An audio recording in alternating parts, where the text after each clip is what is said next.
Everyone listening now has missed all the shooting. Shut up. It's a secret. It's a secret.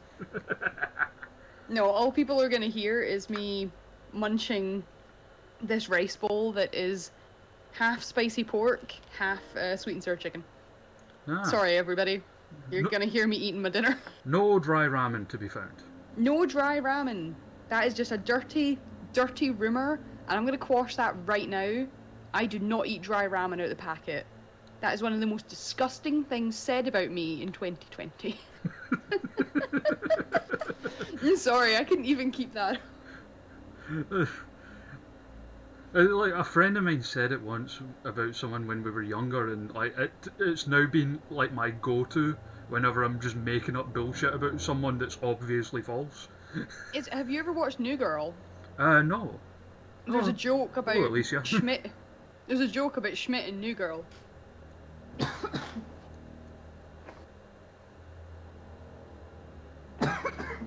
You okay?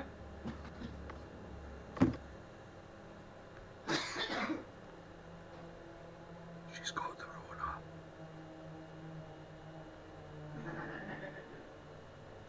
I realise I've picked music that's way more menacing than it should be for this kind of stream. By accident. Makes those coughs sound way more sinister though.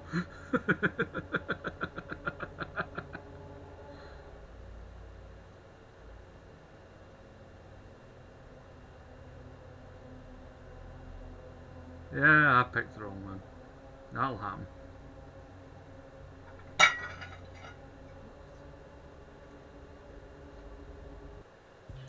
Yeah, that'll do.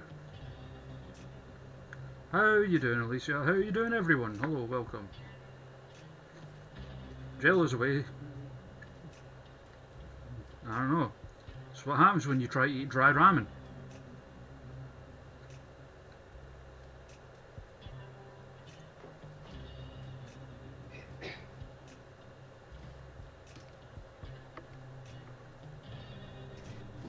I'm not dead, but that pork is really spicy. I was going to say, like, that's what happens when you try to eat dry ramen. Oh my god. I didn't realize how spicy that was, and it went down like the wrong tube. Oh no. Oh, Flaming lungs. oh my god. Tastes good though. Yeah. So this might happen a lot. I'm so sorry. The funniest bit was like when you were away coughing, I realised that the music I had picked sounded way more sinister than it should have. So like, it was a weird thing. You're like, and this is how Lindsay died. Yeah. Not with a bang, but with a cough and a splutter. Yeah, I So, mean that sounds about right. so we are going to play. Oh, I should probably bring it up in Discord. Like, Yes, please. because I'm a darn fool who always forgets.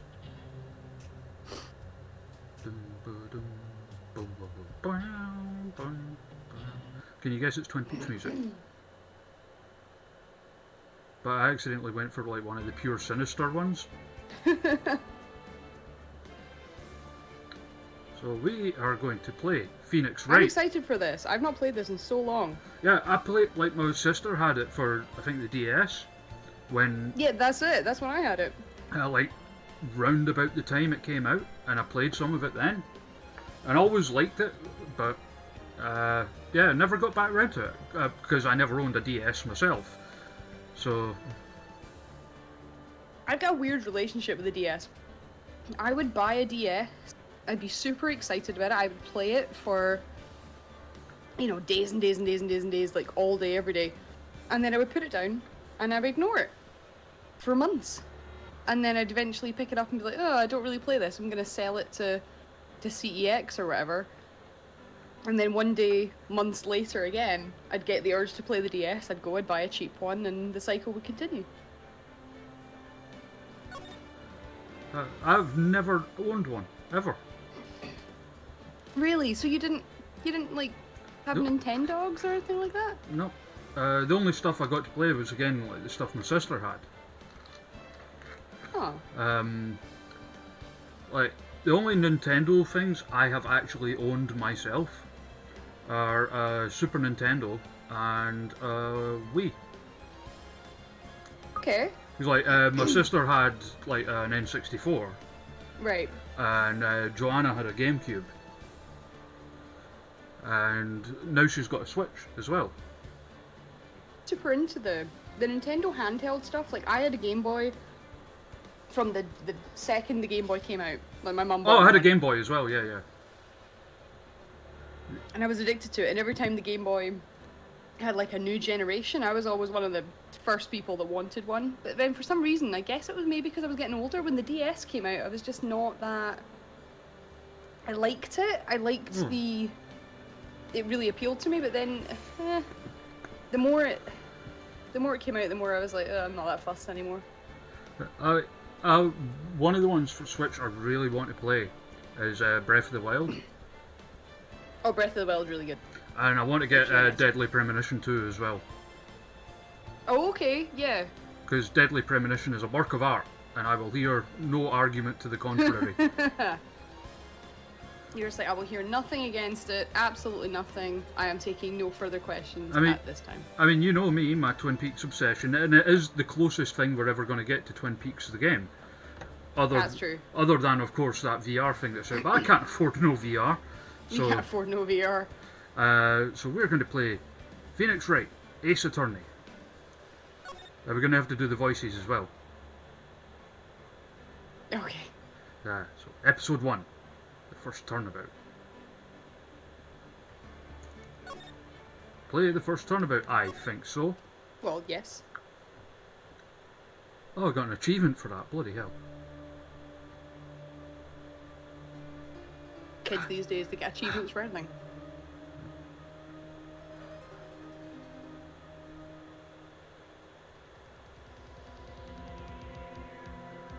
Damn She's it, got red on her. why me? So we know already that the murderer is Big Psycho Sid. Yep, definitely. I've got to find someone to pin this on. I mean, that's cheap. They're... Someone like him. I'll make it look like he did it. already knowing who did it. That was like a good mystery. Yeah, but like, you know, like, I mean, they always did that with Columbo, and, you know, Columbo I rules. suppose. Boy, am I nervous.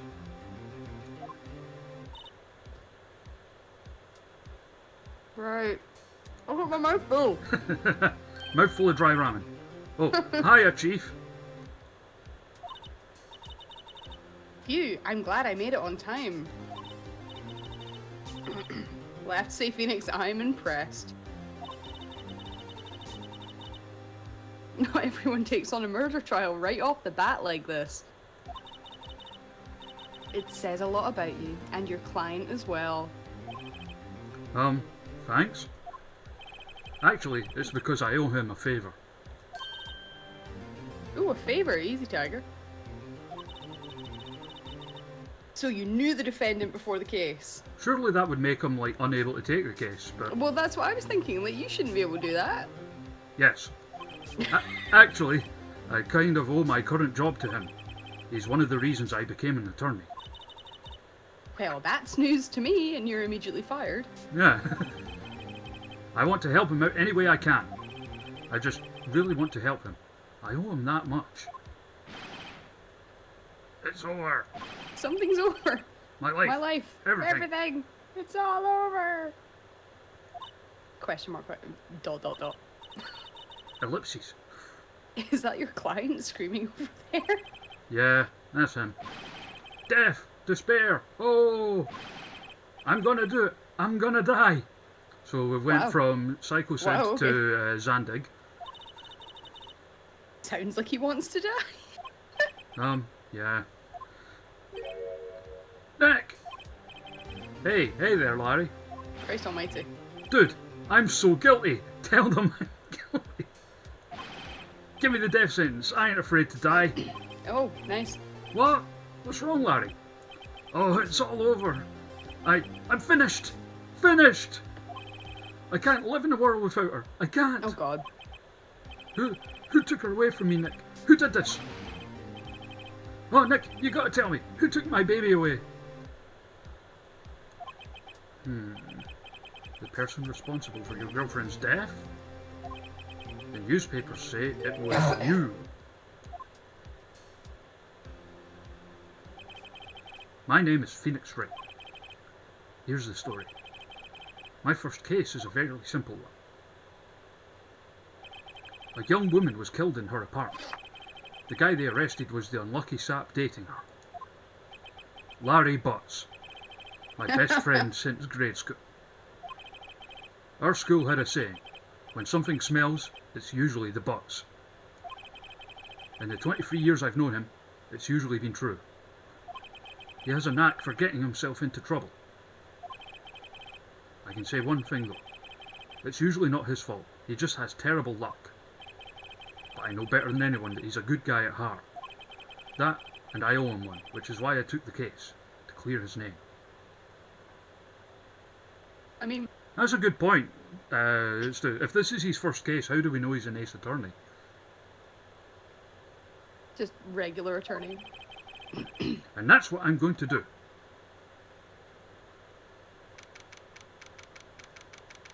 August 3rd, 10 AM.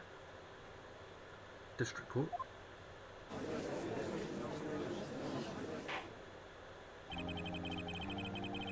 Court is now in session for the trial of Mr. Larry Butts. I don't know what that voice was. I imagined him having a big kind of voice. I imagine him kind of sounding a bit like Santa, I'm not gonna lie. Yeah. The prosecution is ready, Your Honor. The, defense is ready, Your Honor. You seem ready. Well, Mr. Wright, this is your first trial, is it not? Yes, Your Honor. My god, tell everybody. I'm, a little nervous. Your conduct during this trial will decide the fate of your client. That is a very serious charge. For your client's sake, I hope you can drop your nerves. He's barely even English at this point, but... What happened to Santa? But thank you, Your Honor. Mr. Wright, given the circumstances, I think we should have a test to ascertain your readiness. Yes, Your Honor. Hands shaking, I see. Fading. The test will consist of a few simple questions. Answer them clearly and concisely. Please state the name of the defendant in this case. Larry Butts. What a name. The defendant? Well, that's Larry Butts, Your Honor. Correct. Just keep your wits about you and you'll do fine. Next question. This is a murder trial. Tell me, what's the victim's name? I know this one. Glad I read the case report cover to cover so many times. Did we though? No, we did not.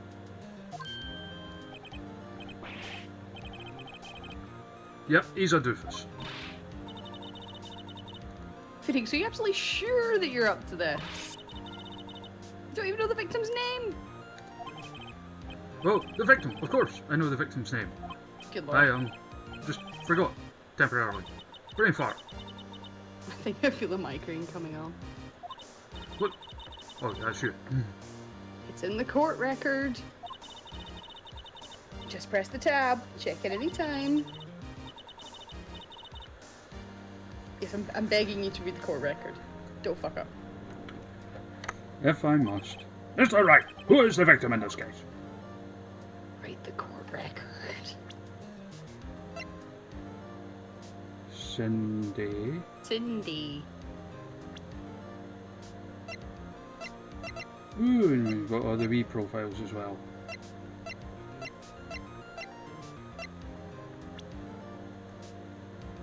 So her name is Cindy. Cindy Stone. The victim's name is Cindy Stone. Cinder block. Correct! Now tell me, what was the cause of death? She died because she was... Well, The we saw blunt object. Yep, we saw that in the intro. Yep. She was struck once by a blunt object. Getting my voices confused. Correct.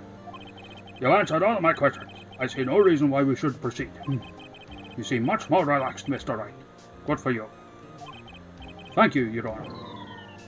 Because I don't feel relaxed, that's for sure. Well then, first, a question for the prosecution. Mr. Payne? I can't remember what voice I did for him. Yes, Your Honor?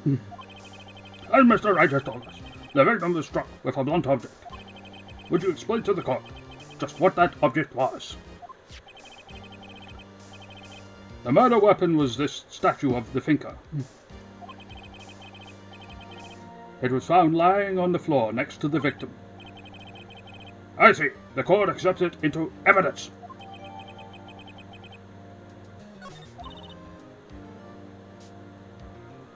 Right. Be sure to pay attention to any evidence added during the trial. It's the only ammunition that you have in court. Use tab to check the court record frequently. As I just said. It's like the Metal Gear explanations. You know, they're like, hey, press the action button. Mr. Payne, the prosecution may call its first witness. The prosecution calls the defendant, Mr. Butts, to the stand. Chief, what do I do now? Pay attention. You don't want to miss any information that might help your client's case. And you get a chance to respond later, so don't fuck it up. It's a fair point. Hope he doesn't say anything unfortunate. Let's hope he doesn't confess to eating dry ramen. No, yep. The worst of Larry the crimes. gets excited easily. This could be bad.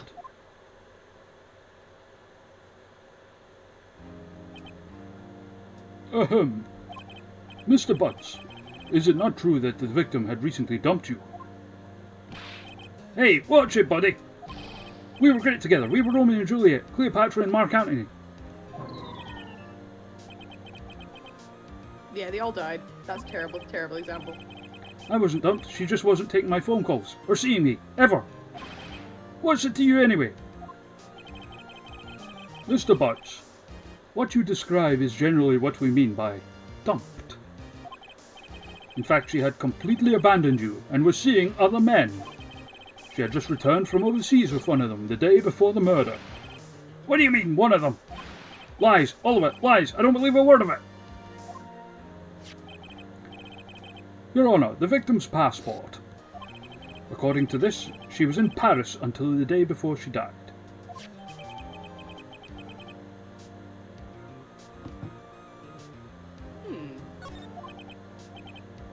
Indeed. She appears to have returned the day before the murder. Repeating things? Good. Dude, no way. The victim was a model, but did not have a large income.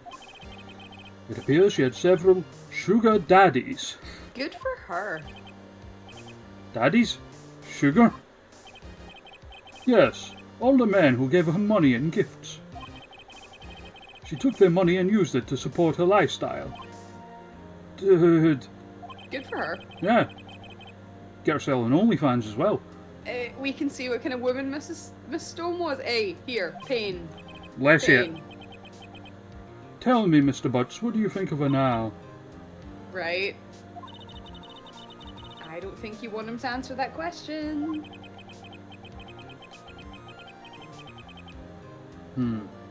Larry does seem the type to go off on one. Stop him from answering. What do you think? Stop him from answering. My client had no idea the victim was seeing other men. That question is irrelevant to this case. Oof! Dude, Nick, what do you mean irrelevant? That cheating she-dog. I'm gonna die. I'm just gonna drop dead. Yeah, and when I meet her in the afterlife, I'm gonna get to the bottom of this. Let's continue with the trial, shall we? I believe the accused's motive is clear to everyone. Yes, quite. Oh boy. Judge. This is not looking good. Next question. You went to the victim's apartment on the day of the murder, did you not? Gulp! Well, did you, or did you not? Well, maybe I did, and maybe I didn't. Uh-oh, he went. What do I do?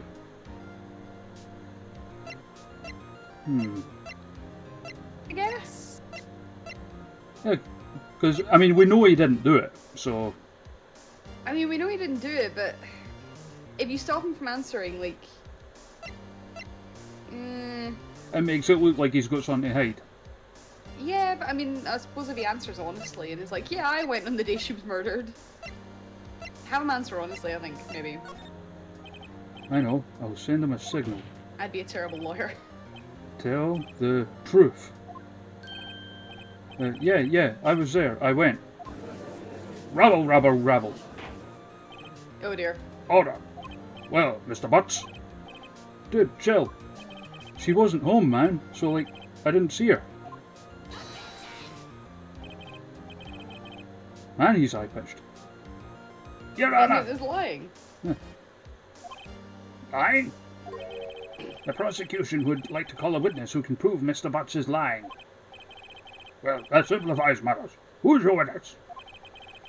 The man who found the victim's body. Just before making the gruesome discovery. Oh, the actual murderer. He saw the defendant fleeing the scene of the crime. Hammer. Order of the court. Santa wants order. Mr. Payne, the prosecution may call us witness. Yes, Your Honor. This is bad. On the day of the murder, my witness was selling newspapers at the victim's building. I don't know why he's turning into Skeletor. Please bring Mr. Frank Sawit to the stand. He is getting more like Skeletor with every pass. It's because, like, how high-pitched he went, I realised the voice I was doing wasn't accurate. Yeah. Mr. Sawit, you sell newspaper subscriptions, is this correct? And him, I can't do high-pitched enough because I imagine him sounding like Paul Bearer. Oh my god, yes. Newspapers, yeah? Mr. Sawit, you may proceed with your testimony. He's getting more gammon-like as it goes on. Please tell the coroner what you saw today. Right, witness testimony. Oh god, am I going to have to keep that voice up? Yes. I was going door to door, selling subscriptions, when I saw a man fleeing the apartment. I thought he must be in a hurry, because he left the door half open behind him. Thinking it strange, I looked inside the apartment. Then I saw her lying there, a woman, not moving, dead. I quailed in fright and found myself unable to go inside. Quailed in fright? I thought to call the police immediately. However, the phone in her apartment wasn't working. I went to a nearby park and found a public phone. I remember the time exactly. It was 1 p.m. 1 p.m. The man who ran was without doubt the defendant sitting right over there.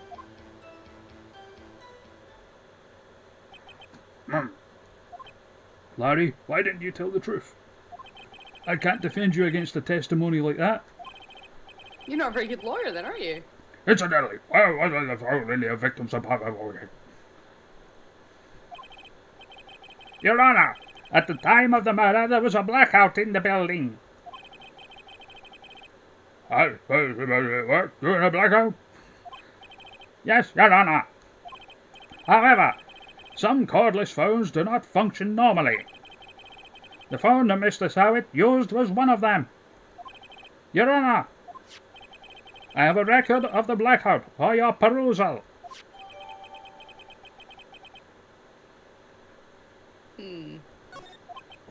Now, Mr. Wright. Yes? Yes, Your Honor? You may begin your cross-examination. Oh, cross-examination, cool. Right, here we go.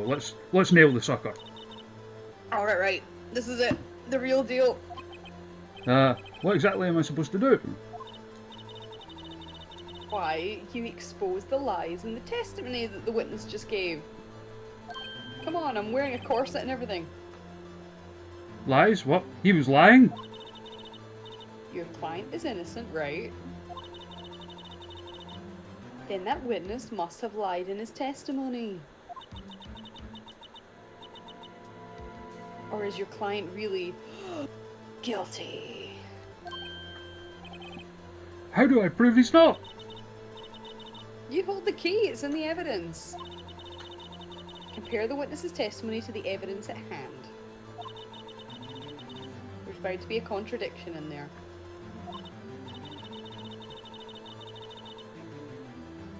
Find the contradiction between the court record and the witness's testimony.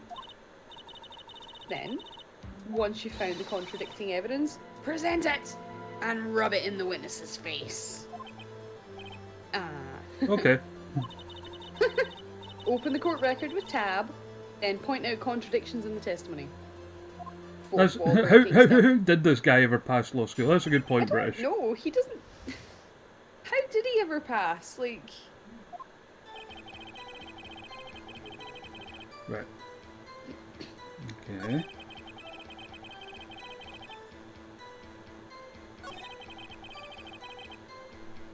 Thinking it strange, I looked inside the apartment.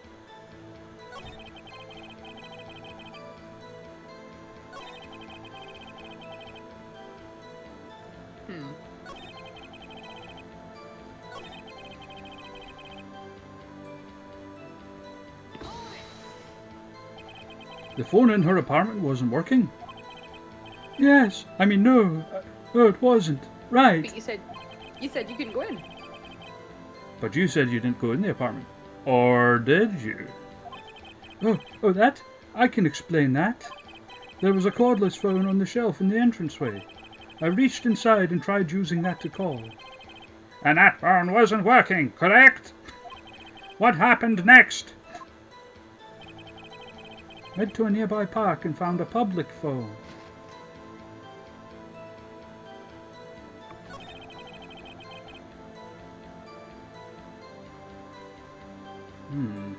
Right. 1 p.m.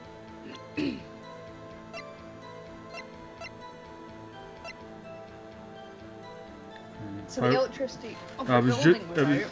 Yeah.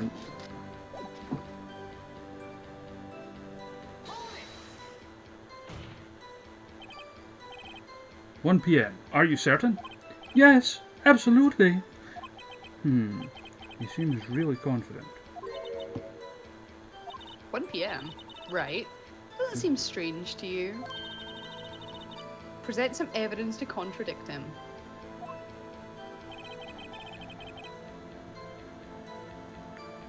Get evidenced. So it's saying the time of death was between 4 and 5. And he's saying it was 1 o'clock. Objection! You found the body at 1 p.m. You're sure? Yes, it was 1 p.m. for certain.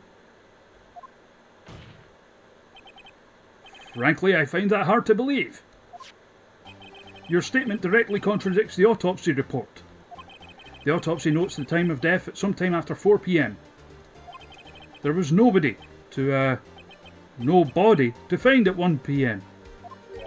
How do you explain this 3-hour gap?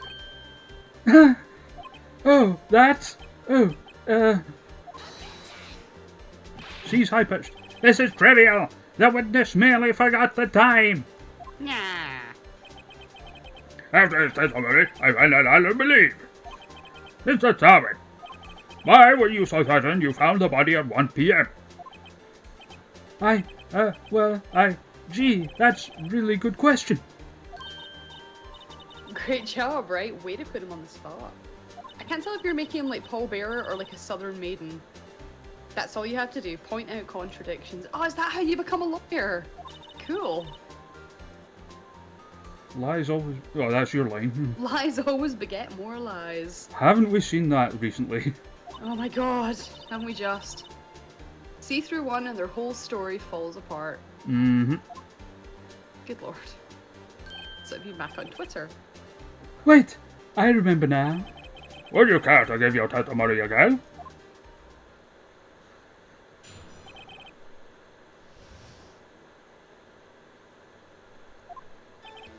You see, when I found the body, I heard the time. There was a voice saying the time. It was probably coming from the television. Oh, but it was 3 hours off, wasn't it? I guess the victim must have been watching a video of a taped program. That's why I thought it was 1 p.m. Terribly sorry about the misunderstanding.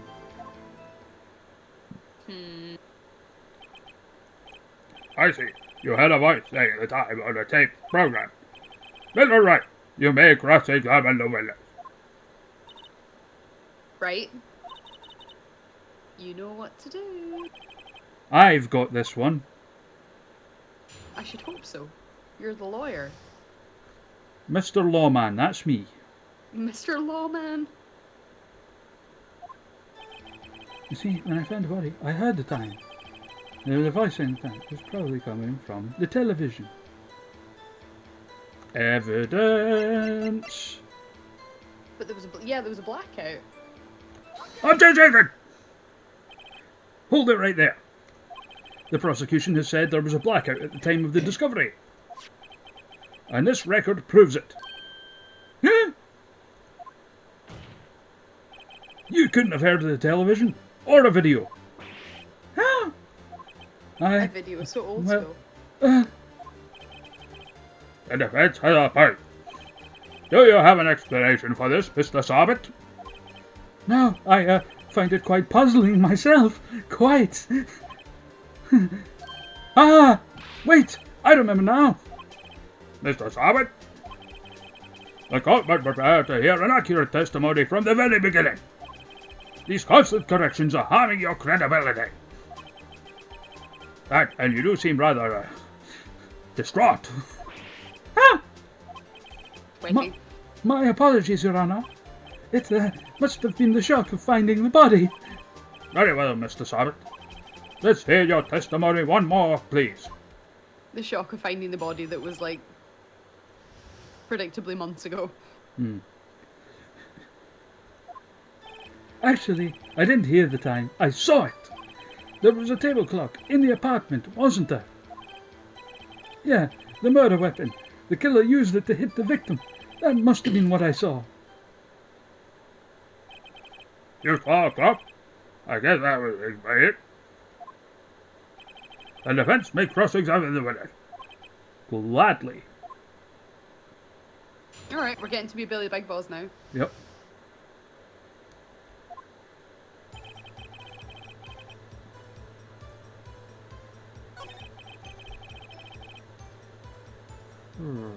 But he said he didn't go into the apartment.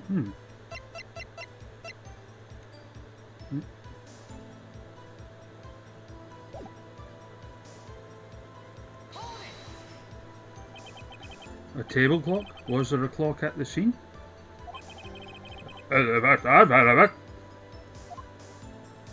Yeah, the murder weapon. The killer used it to hit the victim.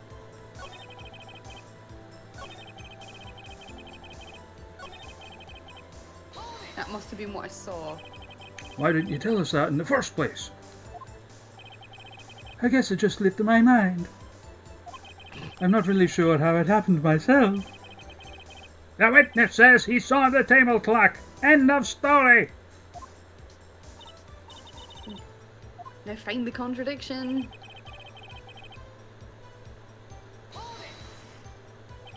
That strikes me as very suspicious, Mr. Dick. Yes, I can see how you'd be a little doubtful. I'm really sorry. I only just remembered that table clock.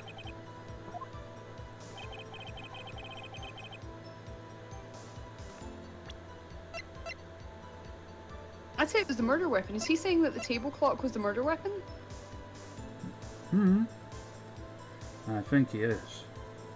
I think he is. Maybe just that's what was hit. Like, I think that's the only one that you could use. Get objected. Wait just a moment. The murder weapon wasn't a clock. It was the statue. Now, how is this supposed to be a clock? What? You with your objections and your evidence. Who do you think you are? Just answer the question, Mr. Sabat. Hey, I saw it there, okay? That's a clock. Your Honor, if I may. Yes, Mr. Payne. And the witness stated, this statue is indeed a clock.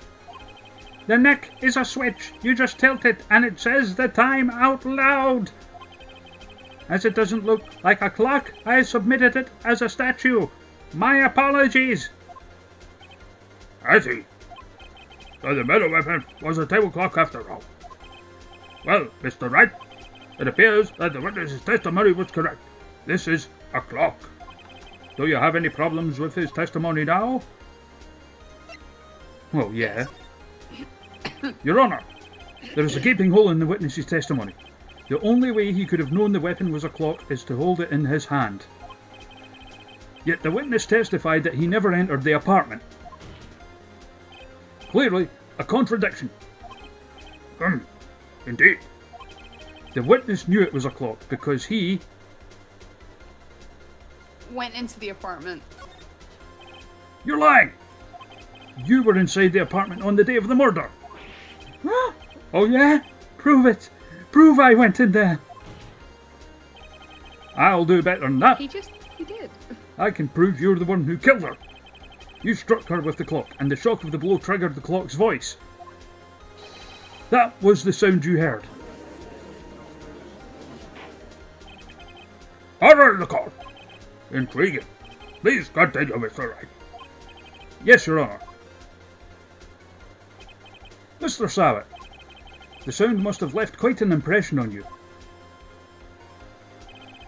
Understandable, since the murder weapon spoke just as you hit the victim. That voice was burned into your mind. That's why you were so certain about the time. Oh, what's the meaning of this?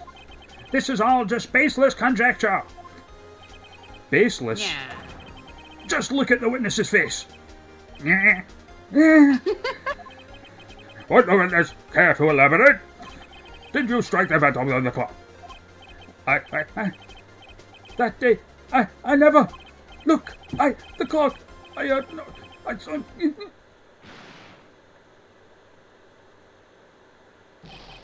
Shut up!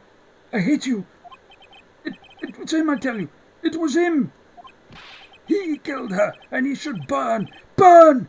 Give him death! Order! Order, the court. Your Honor, a moment, please. There isn't a shred of evidence supporting the defense's claims. Mr. Wright. Your Honor? You claim the sound the witness heard came from the clock. Do you have any evidence? Your Honor? The sound Mr. Sabat heard was definitely this clock. A fact which is clear if you simply... Try sounding the clock? No. The batteries. No? Is it the batteries? Because there's no display on it. Oh, okay. All you have to do is examine the batteries. There. The batteries are in the right way. The clock seems to be working fine. What exactly did you mean, Mr. Wright? That the clock was working fine? Yes. And?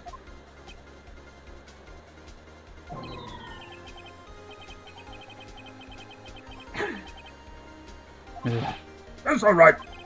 I expect more from a lawyer in this court, even if it is your first day. I'm afraid I have to penalise you. Try to think things through more carefully. Harsh. Yes, Your Honour. As I was saying...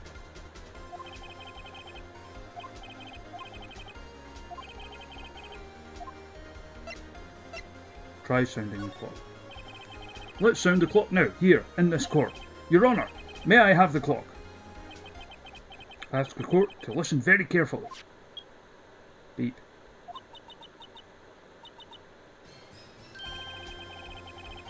That certainly is a strange way to announce the time. Well, he is the thinker, after all. So, we've heard the clock. What are your conclusions, Mr. Wright? Mr. Payne, can you tell me what time it is now? It's 11:25. Ah! As you can see, this clock is exactly 3 hours slow. Precisely the discrepancy between what Mr. Sabat heard and the actual time of death. So, Mr. Sabat, try to talk your way out of this one. Ha! Ha ha ha! You forgot one thing. Uh-oh. What's he talking about now? Well, it may seem the clock is running 3 hours slow. It proves nothing. How do you know it was running 3 hours slow on the day of the murder? If you can't prove that, you don't have a case. He's got a point. That's right. How am I going to prove that? Damn it! I was so close. Mr. Wright, it seems you lack the critical evidence to support your claim. Yes, Your Honour. This means I cannot let you indict the witness. Unfortunately, this ends up crossing the letters of Frank Simon. I come all the way down here to testify, and look what happens. You treat me like a criminal. A criminal! You liars are all slime. I almost had him. Sorry, laddie. I failed you. Oh well. There's nothing I can do about it now.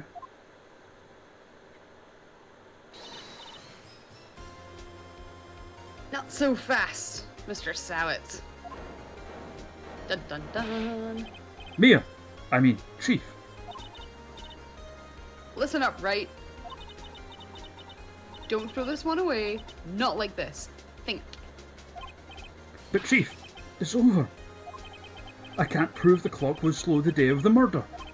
Nobody can prove that. Well, yeah. But that doesn't mean you can't still win. Try thinking out the box. Don't waste time doubting the facts. Assume the clock was 3 hours slow and think through it. Ask yourself, why was the clock 3 hours slow? Figure out the reason and you'll have your proof. I'm not sure that's how that works, Mia. Right? It's the end of the world. No, sorry. Think of the reason. Yes, I can. Because that's what the game asks. Maybe I can prove it. You must have evidence somewhere that can prove it, right? Find it and let them have it. Oh, Mr. Wright. You say the clock was already running slow in the day of the murder. Have you found evidence to support this claim? Of course. There is a piece of evidence in the court record that can prove my claim beyond a doubt. Ha! Tough words. Let's see you pull this one off. Let's see the evidence that proves the clock was running slow.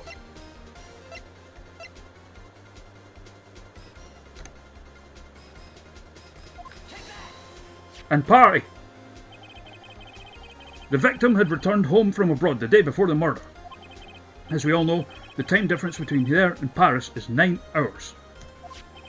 When it's 4 PM here, it's 1 AM the next day there.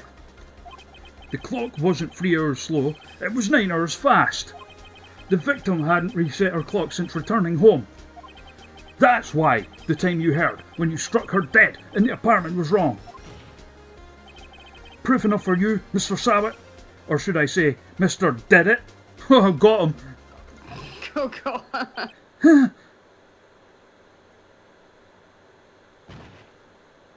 Oh god. I think we just killed him. I was like, oh, that's not that. Order. Order. Well, this case has certainly turned out differently than we all expected. Mr. Payne, your witness? He was arrested and has been taken away, Your Honour. Very well. Mr. Wright. Yes, Your Honour? I have to say, I'm impressed. I don't think I've ever seen someone complete a defense so quickly and find the true culprit at the same time. Thank you, Your Honour. At this point, this is only a formality, but The court finds the defendant, Larry Butts, not guilty! More court cases should have confetti. It would certainly be more fun. This court is adjourned.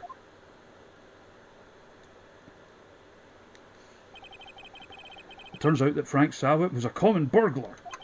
He posed as a newspaper salesman to check and see when people were out of the house. Those bitches. That day, when Larry went to her apartment, the victim wasn't home. He left. Mr. Savitt let himself in to do his dirty work. While he was searching her place, the victim returned. Flustered, Mr. Savitt grabbed the nearest blunt object he could find.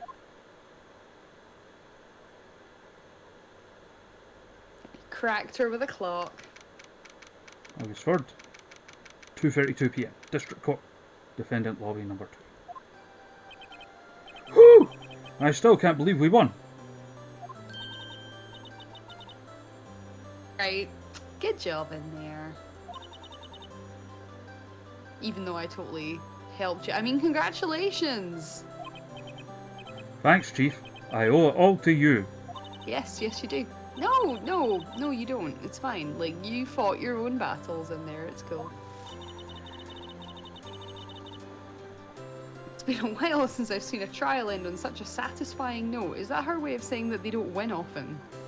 Must be. I've never seen the Chief looking this happy. If she's this glad, imagine how Larry must feel. My life is over.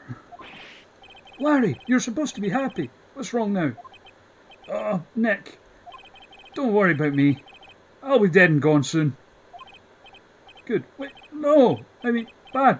Bad. Larry, you're innocent. The case is closed. But my Cindy Windy's gone, man. Gone Jesus forever. Christ.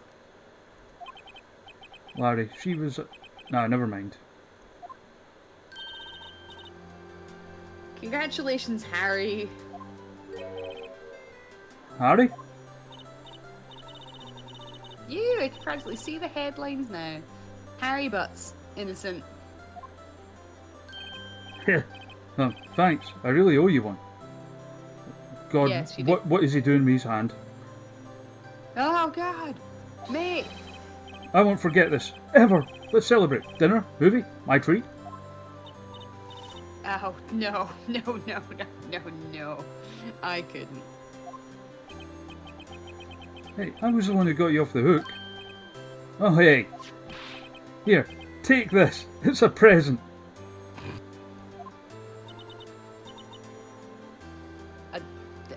What? No, for me? No. Wait, wasn't this the evidence that, Actually, I made this clock for her. I made one for her and one for me. Really? You made this? Thanks. I'll keep it as a memento in the bin. You know, Nick, can you believe it?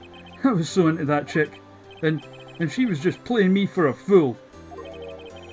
Don't that make you just want to cry? Larry. Are you super sure? Squeeze me? No, thank you. I think she thought quite a lot of you in her own way. How do you know me? Nah, you don't got to sympathise with me. It's okay. Okay, I won't. Oh, not just sympathizing, really. Isn't that right? Don't you have something to show him? Something that proves how she felt about him? Huh? Oh, yeah, right. What the heck is she talking about?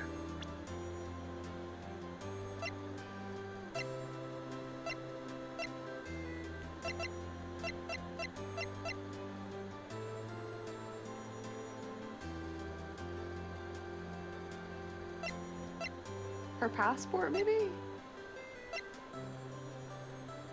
Well, that would be the fact that, like, if it's on the wrong time, then she took it where? Eh?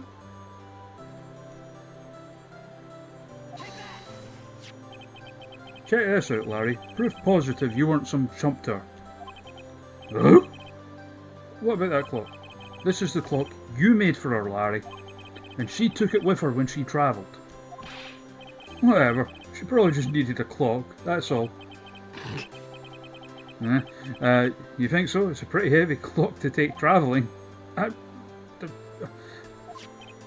Well, make of it what you will. Hey, Nick. I'm glad I asked for you to be my lawyer. Really, I am. Thanks. Hope that made him feel a little better. Why would you take a clock traveling with? Just wear a watch. It's you. Right? Hmm? Right. I hope you see the importance of evidence now. God, she's really patronising. I mean, it wasn't Faith No More's best song, but, you know. I hope you see the importance of evidence. Also, hopefully you realise things change depending on how you look at them. People too. We never really know if our clients are guilty or innocent. All we can do is believe in them. I mean, I don't think that's true. No. In order to believe in them, you have to believe in yourself. No, I get she's just trying to give him a pep talk, but... Right? Listen, learn, grow strong. Lather, rinse, repeat. Always repeat. Never let go of what you believe in. Never.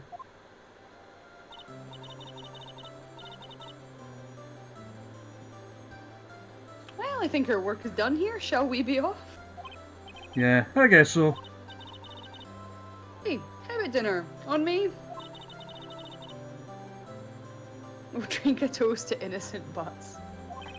Yeah! Oh, speaking of Harry, you were saying part of why you became a lawyer was because of him. Yeah. Part at least. You'll have to tell me more about it sometime. Maybe over drinks? Go a bit forward, Mia. Yeah. And so, my first trial came to a close. Larry slapped me on the back and said, "Gee, Nick, it's good to have friends, but I'm pretty sure he's not going to pay us, unless you count the clock he gave Mia." I didn't know it then, but that clock was soon going to be at the centre of another incident. Jesus Christ. It's such an ugly clock. And my promise to tell the chief about me and Larry would be one promise that I wouldn't be able to keep. Why? Find out next week on Phoenix Wright. A new episode has been added. No, but no, seriously, how did he ever pass the bar at law school? Like, this is a seriously inept lawyer. It's like a wind-up brain he's got. Was that like, remember, right? Now do you see how important evidence is? And you're like, yeah. Yes, clearly, because I'm a freaking lawyer. I know it's supposed to be like an all ages game in that, and it's like try to explain to you how to play the game kind of thing, but yeah, still it's a bit patronised. Evidence is important. Food goes in here. Ring, ring, ring, ring, beep. It's a girl voice, it's you. Oh, okay. Hello, this is Maya. Oh, both of them are you. Now you have to do multiple voices. Oh, God. Hey, Maya, it's me. Oh, tense music. Mia! You know what I'm gonna do? I'm gonna do it in Scottish wrestling voices. Mia! Oh my god, what's up? You haven't called me in ages. Okay, that's totally Sarah. It is Sarah. I love Sarah. Yeah. She's the only one I can do an impression of. Sorry, I've been so busy. How have you been? Well, lonely, and it's all your fault. Nah, I'm just teasing you. I've been great. I'm finally getting used to having my own place. Oh, that's good. Good to hear. Actually, I'm calling because I have a favor to ask.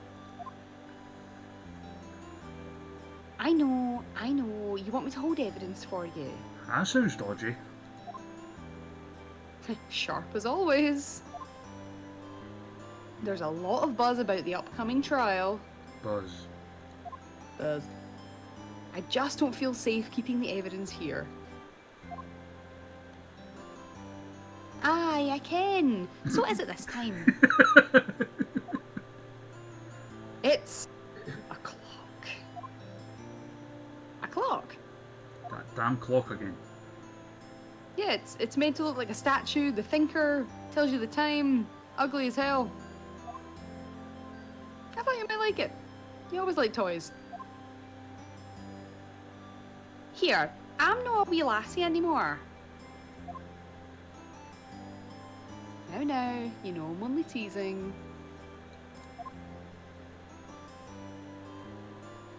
I should probably tell you the clock isn't talking right now.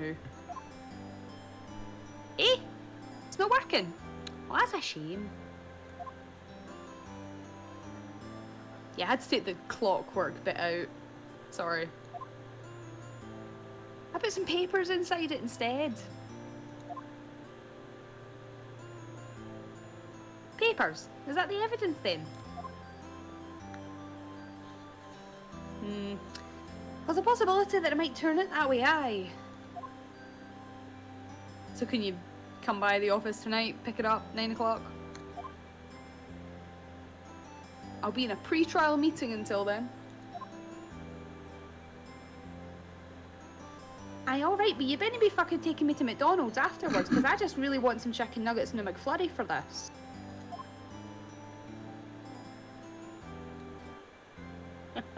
I couldn't have done that anywhere. Like, burgers. I could really go for a good burger, but I'm telling you, them spicy chicken nuggets. What have Keenan and Kel movies got to do with this? Alright. We'll go by McDonald's on the way home.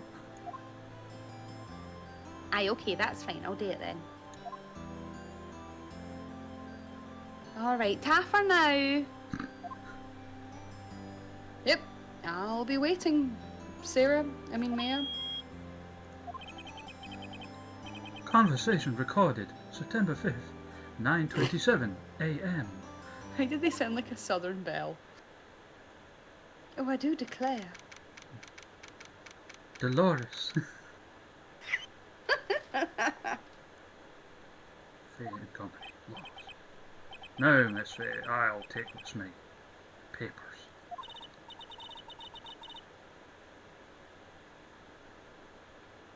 It's you.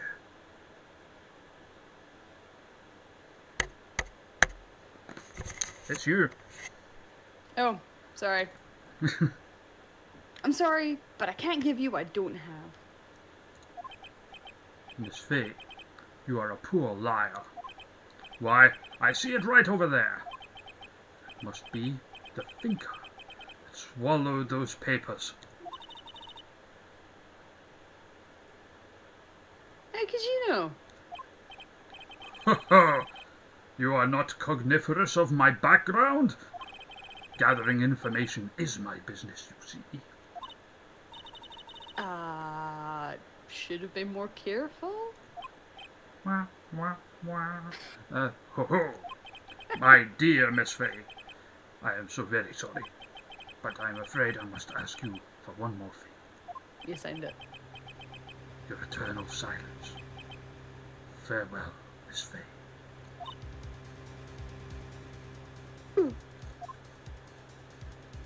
Dun dun dun.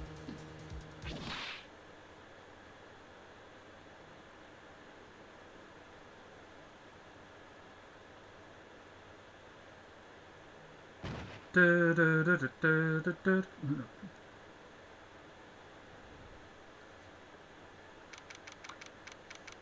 5th, 9:08 p.m. Fay and Company, law offices. Uh-oh, I'm late. Huh, that's strange. Guess the chief left without me. She said her sister was coming over, so she would all go out for dinner. What's that smell? Blood? Blood? Blood? Blood? Blood? And bits of sick. Mia! Maybe she's in her office. Oh no, wait, examine.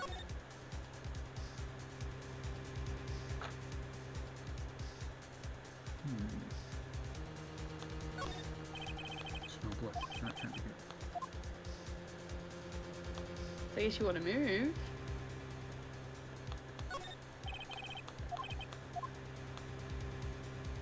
Yeah, that's pretty much it. Nothing going on? Nah, I think he's just gonna be like, I smell blood, somehow, because I apparently have the nose of a dog. Like, I'm just saying, if you smell blood... Because I'm thinking, like, you know, you don't want to tamper with the scene. No, but, like, I'm just a bit confused, because, like, if you can smell blood, then there's a lot of blood. Move.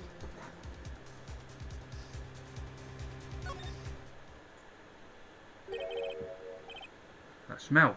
Blood! Is he a vampire, or what? Like... Someone's crying. Sob. Oh, that would be Sarah. Someone's there. Huh? Chief? Chief? Snake! No. Who are you?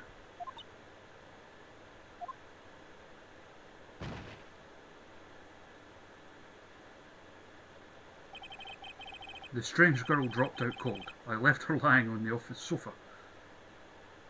I think he was gonna say I just left her lying on the floor. I went back to the chief where she lay under the window. But then you must have an awful lot of iron in your blood if you were able to smell it. Her body was still warm. I could feel it when I held her shoulder. Then, all too quickly, it began to fade. Until finally, she was cold. It's fast. Chief. Right. Examine? Statue? How ironic Requested withdrawal. that this became the murder weapon. Again.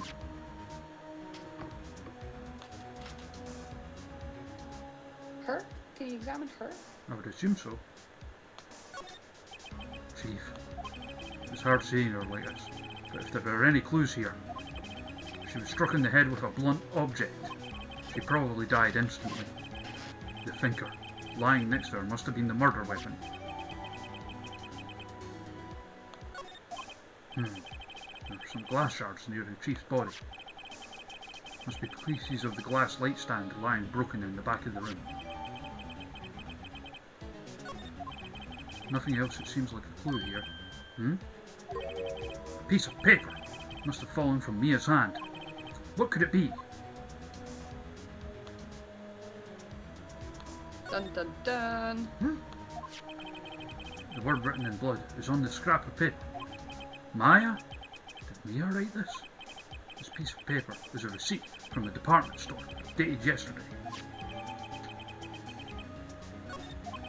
I think that's enough snooping around for now. I better call the police and find out what that girl was doing here.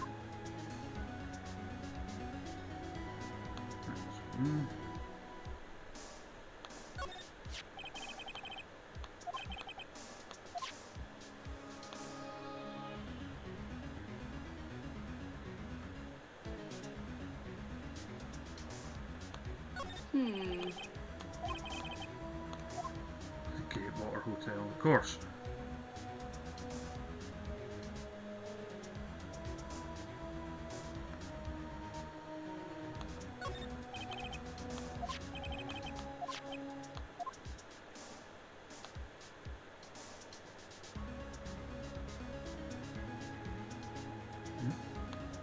Is there anything else that you can look at? The Chief's chair. A simple, functional design. Feels pretty good to sit in too. My chair now.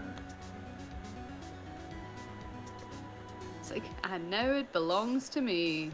I think that's it. I can't think of anything else. Huh? Dun, That dun, girl just dun. now. Where'd she go? I put her right there on that sofa. Uh-oh. I hope she didn't run on me. No! Yeah. Don't scare me like that. Excuse me, but who are you? It's okay. I work here.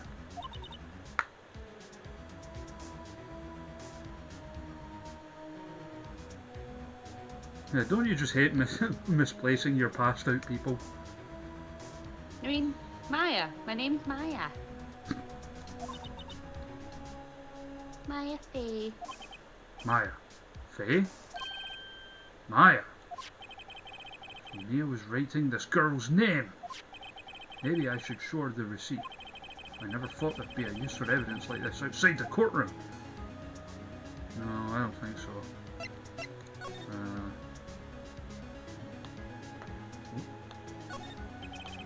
Reception desk. I usually sit there. Not anymore.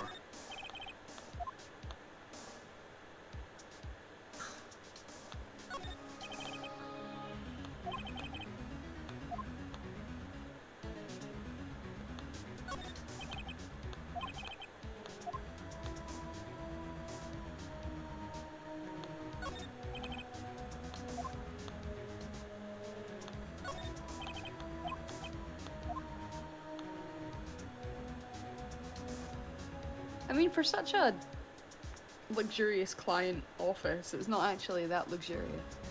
I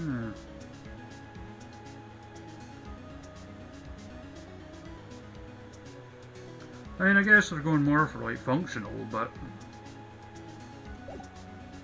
Still though. Oh, hello. what happened? Yeah, what happened? She seems to be in shock. I don't want to disturb her, but I have to know. Excuse me. Can you tell me what happened?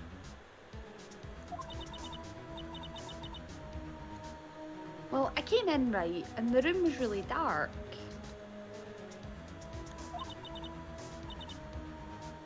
And sis, you know, my sis. So she was already dead. You and he were buddies, weren't you? So you're the chief's...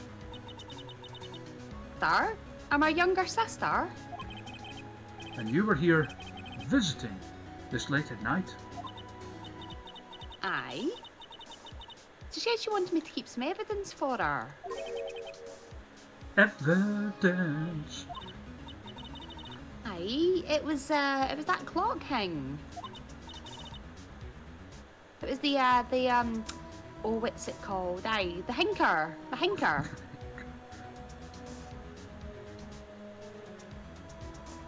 Probably sounds sadder right now since my sister's dead. It's not as good as my usual Sarah impressions.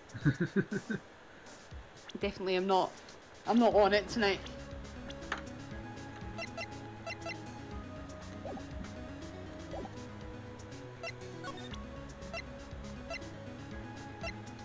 I'm an attorney. You present the badge. I'm an attorney.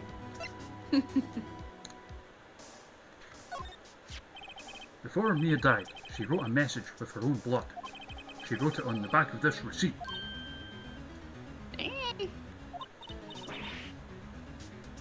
Oh my god, that's my name? Why? Did she write my name? Please, just calm down. But like, why would she write my name? Uh-oh. Now I've done it. I'd better hurry up and call the police. I mean, aye.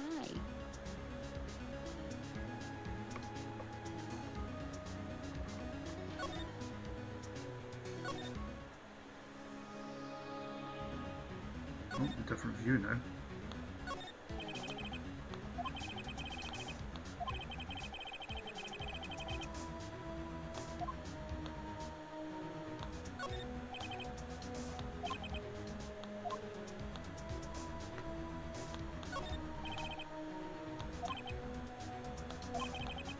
Ha, you were rubbish at computers.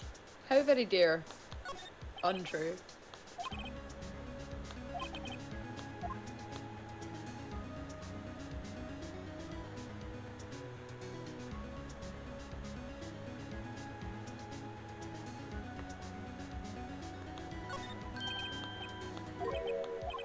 That's funny. A few of the screws on the receiver are missing. It looks like someone was halfway through taking it apart. Police? Please, come quick!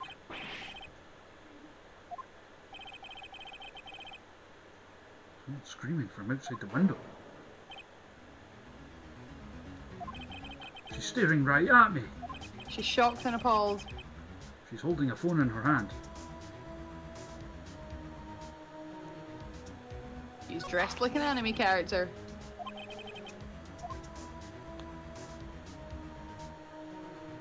So, well, clearly she's about to phone the police on you, so... Mm-hmm. Are you about to be framed? I've never played this one. Oh, really? I don't know. I think you might. Are you about to be framed?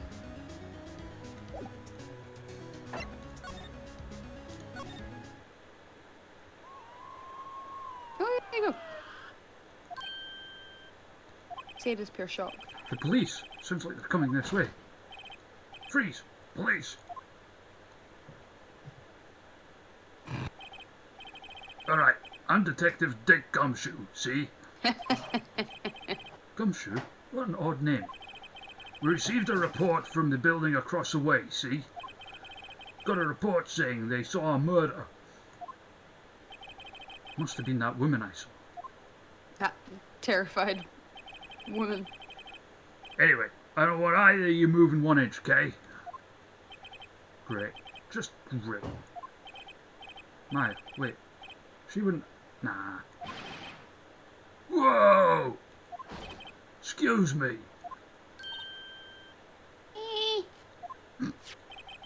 This would Maya here mean anything to you? Startled. Well, see, that's my name. What? The victim drew this here note in her own blood, see? With her dying breath, she wrote down the killer's name. Hello. Case closed. You're coming with me down to the precinct, ma'am.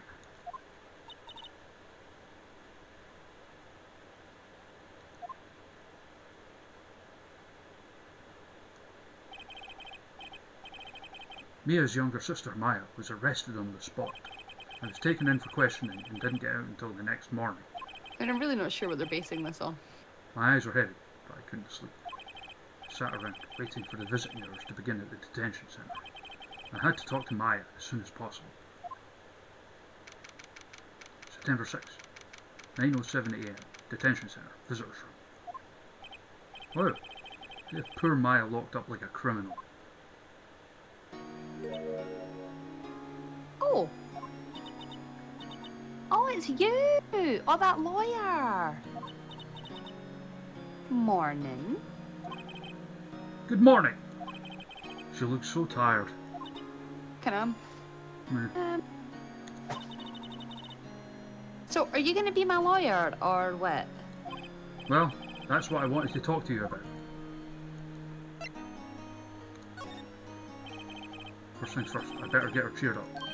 Yeah, of course I will. Cheer up! Oh, really? Whoa, did I say the wrong thing? She looks sadder now. What's wrong? You don't think I can do it?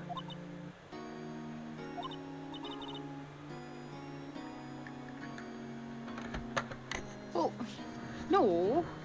No one could. Because, you know, I mean, who would believe me?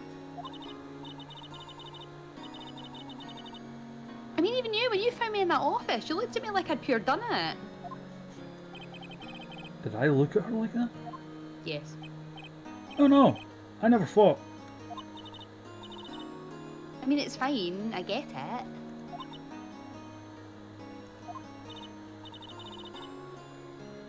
But, I mean, I've also heard about you. Heard? Heard what about me? Well, I was all over Twitter the other day. I mean, sorry, no, I was talking to my sister on the phone.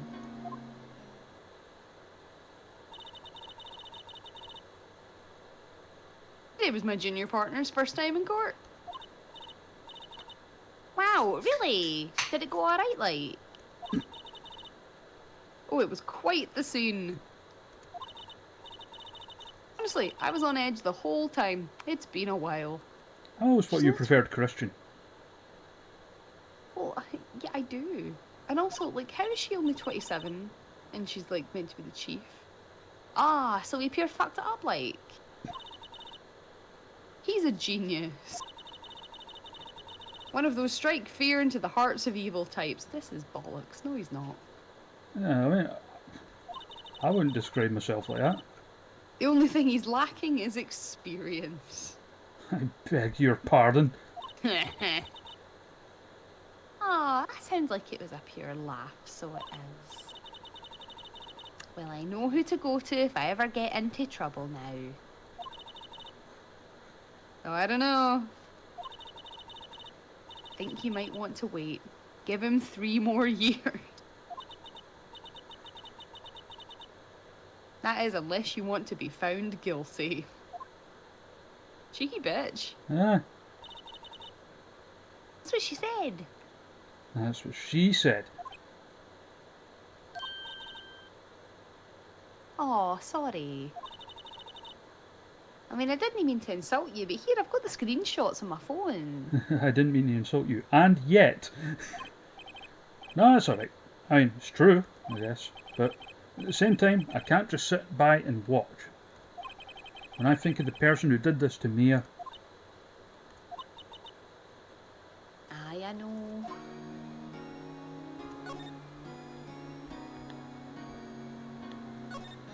Cop.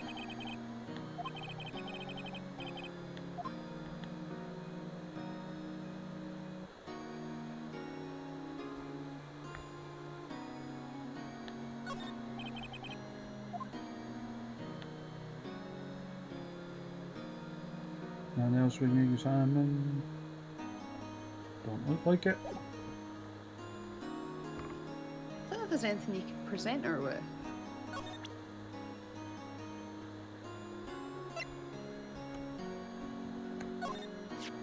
I wanted to ask you about the murder weapon. Aye, poor sis. Better not ask her about this now. Don't think there's anything else you can show her, really. You've already shown her the note in the glass, so... I'll try it again, see if you can think. Remember that receipt?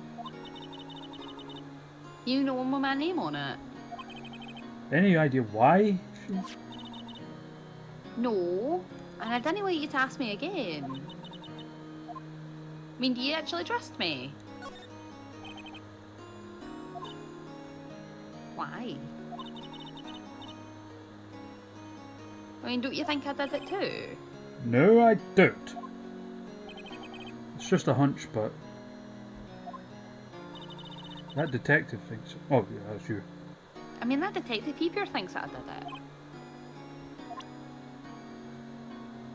Yeah, I don't think there's anything else that you've got that you can actually show her. I think you just need to, I don't know, talk to her. There's something I've been wanting to ask you. Aye. What's with that outfit? Oh.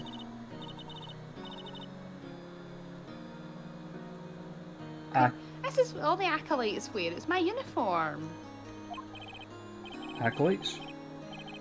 Like people in religious training? Like people in protective agencies? What is it you do?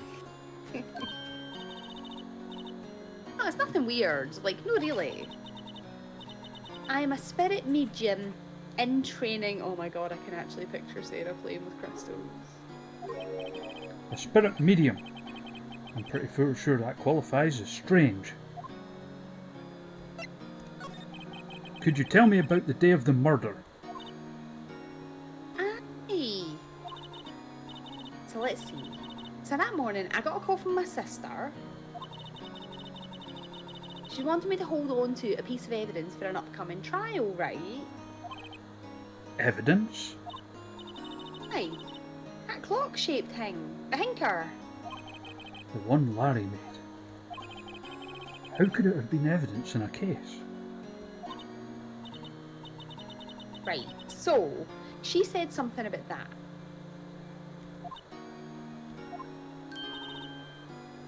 Oh, I remember now. Do you want to hear it in her own voice? Her own voice?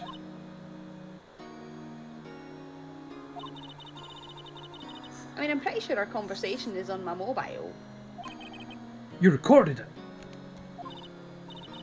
Aye. I forgot how to delete them.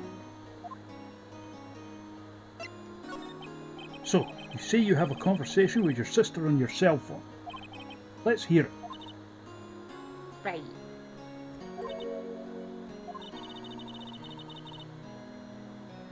I just remembered that police officer took my mobile away. Sorry. Oh, right. Of course. Next time I see Detective Gumshoe, I'll ask him for it. I'll write you a note just so you didn't forget, okay? Sure. Thanks. She's so helpful.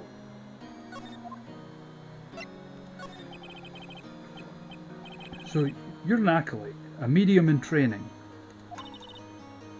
Yes, that's right. See, the Fae family, especially the women, well, we've always been pretty sensitive to the spirit worlds. Wait a second, you said the Fae family. So Mia was into this stuff too? Aye, where do you think I got it from? She left the mountain to follow her career because apparently it's no good enough for her. And her powers were pure first class too, like, I'm no joking. I have no idea. Wait, What? so you're real honest to goodness spirit medium, with ESP and all that? Aye, but like in training. Well, can't you contact Mia's spirit then? We can just ask her who killed her. Oh. And I mean, I'm still in training. I've not finished my online modules yet, so I can't really do something on that level. I thought that would be too easy. But you know, Something the matter? well, just wondering, could I just ask you a teeny tiny wee favour? Bow? So this is the address of a famous lawyer. So my sister gave this to me pure ages ago. And she said that if I was ever in trouble, I should give him a call. And, I mean, I'm in trouble. I'm hoping you can put two and two together. So do you think you could just go and ask him to represent me? It's nothing against you, like, I'm sure you're very nice. Sure, why not? I'll go ask. Ah, thank you so much. I mean, I didn't have anybody else to turn to right now. What about your parents?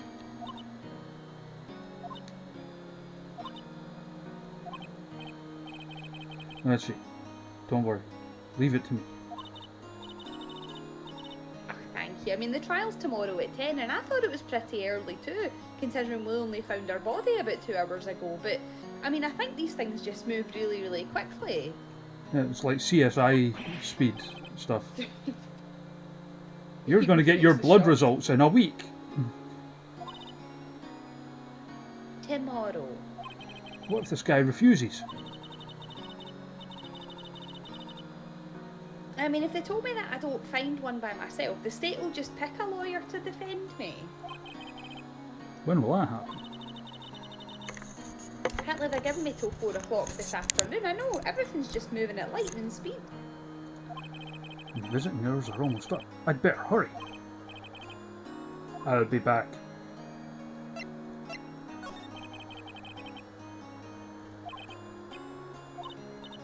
No, it's okay. Right. All I've been in for the last few hours is talking about it anyway. I've kind of gotten used to it. Let me see. So that morning, I got a call from my sister. And she wanted me to hold on to a piece of evidence for some kind of upcoming trial thing. That's the thinker clock Larry made. It practically qualifies as a serial murderer by now. So then, when did you arrive at the office? Well, it was right around 9. And the lights were off, and I could smell blood because apparently all of us in this game are just fucking bloodhounds. And then I found her, my poor sister. Thanks, Maya. That's all I need to hear for now.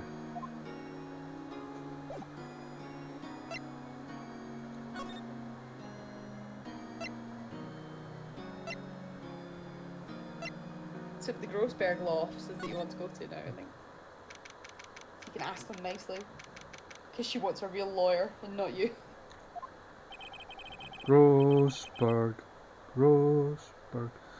According to the receptionist, the big boss is out. She couldn't say when he'd be back. Must be hard to keep track of everything when you're a famous lawyer, not to mention run an office like this.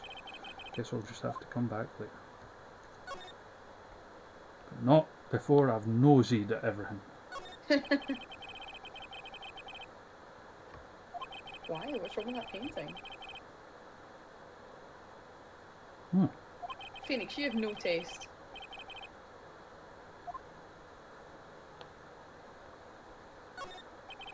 An expensive potted plant. No idea what kind of plant it is, but it's probably the most expensive one available. What's this guy got against, like, expensive things? Table for clients.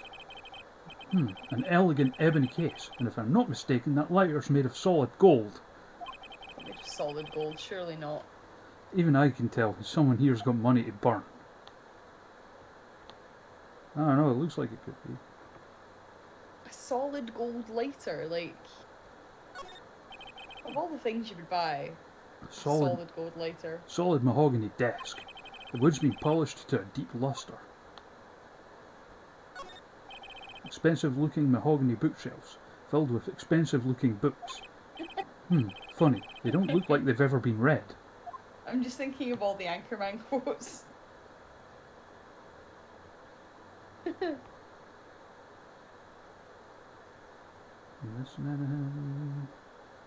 so smart, I own many leather-bound books.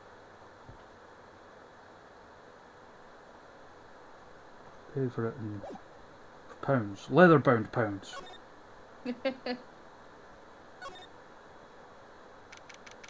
September 6th. The office is filled with police officers. They're all busily searching for clues. Hey! You there! This is a crime scene, pal. No trespassing. Oh, sorry. Don't I know you from somewhere? Wait, you're that Butts guy, aren't you? No, Phoenix Wright. How could anyone mistake me for Larry? Guess I got the wrong name, Mr. Wright.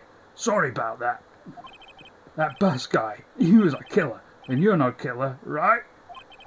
He was proven. Yeah, right, and you were... Detective Gumshoe. There you are, Detective Bumshoe. Haha. Got him. Good lord. Gumshoe, wasn't it? Dick Gumshoe. Right. At your service. Hang on. That's Detective Gumshoe to you, pal. Anyway, get the name right. And don't go calling me Dick. Hey, Right, Dick! Get over here! Yes, sir. Be right there.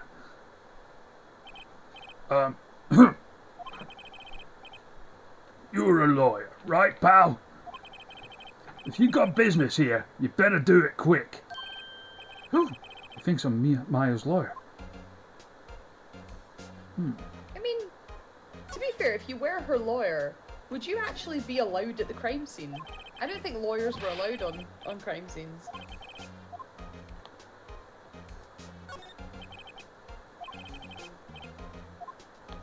He's like part lawyer, part CSI. Oh, I see. Because those definitely exist.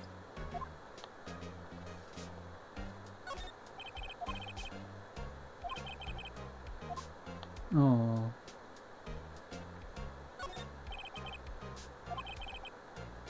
There's a horrendous amount of legal books here. In a lawyer's office. Who'd have thought? Stupid law. Stupid law.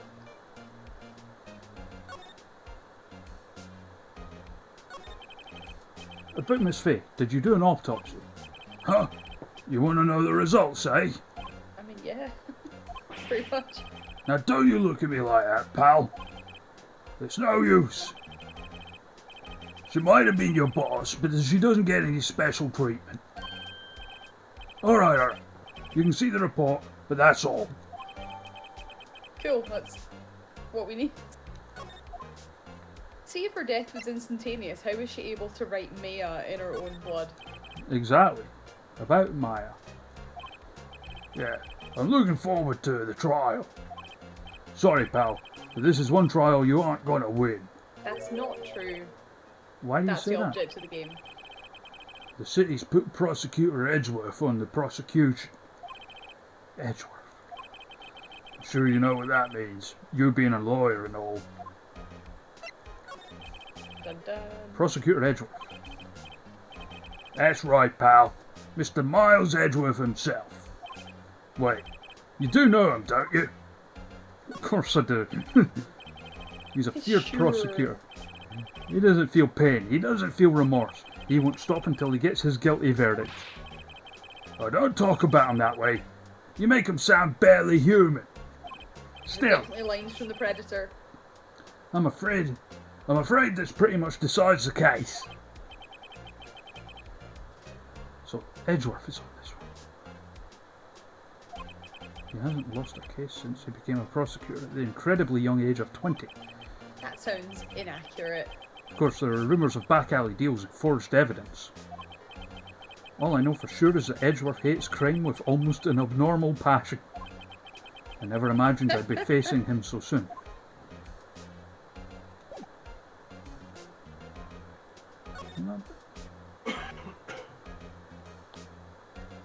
Really? Is there anywhere you can move to?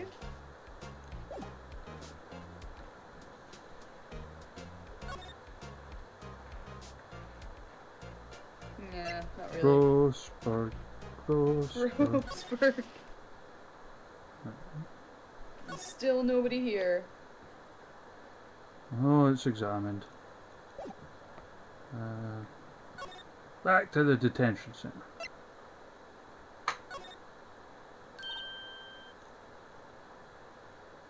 It's you.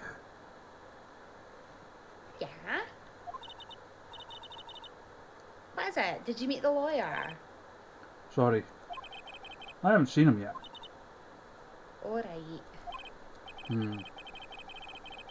Better see if I can find this elite lawyer she's talking about. Oh, family. What about your family? I only had my sister. I mean, my dad passed when we were really, really small. And I don't really know where my mom went. She said that she was going down the shop for a pack of 10 Berkeley and she just never came back. So she could still be alive. The women in my family have been mediums for generations.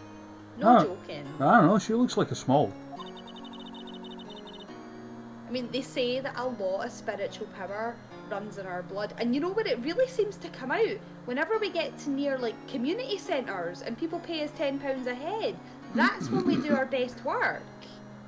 No, I know you're laughing and you think it's funny, but about 15 years ago, our family was involved in an incident. Well, that could be anybody in this business you're talking about. I mean, there was a man, and he, well, I mean, he ruined our Ma's life. Ruined it.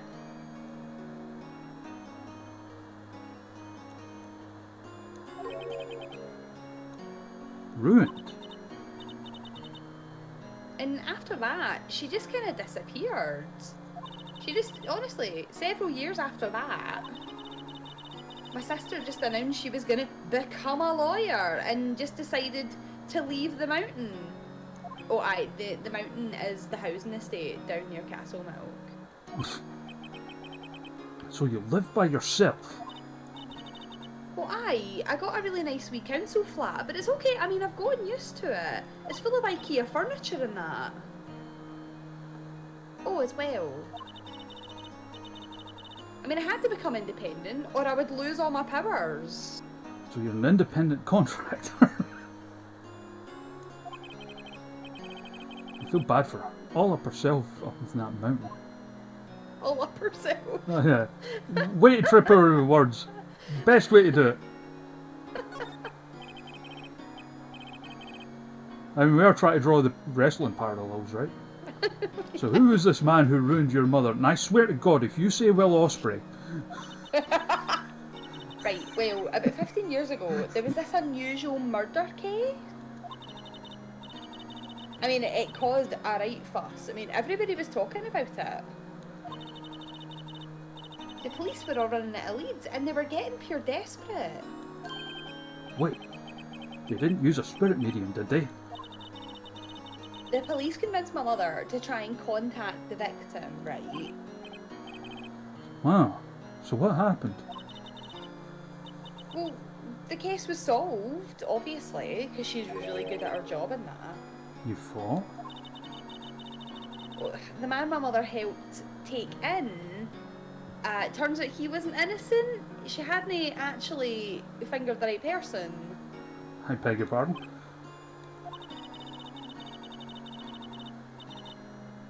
So, because the police, like, asked us in secret, like, they told us didn't, like, no to tell anybody. So we didn't. But, you know... Guys, someone found out about it. They leaked it out to all the papers. It was all over the front page of the Sun. It was in all the dirt sheets. I mean, and they told all the papers that my mum was a fraud. And all the media just jumped on it. The Twitter timelines wouldn't fucking shut up about it. Stupid. It was a hashtag. Stupid Meltzer.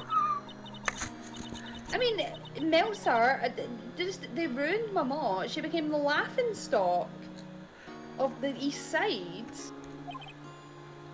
I see. Wait. Right. Excuse me. Wait. Oh, your husband is hosting us. Thanks, husband. Sorry. He's sitting in the same room. He's literally sitting on the couch. That was his name. My sister told me his name.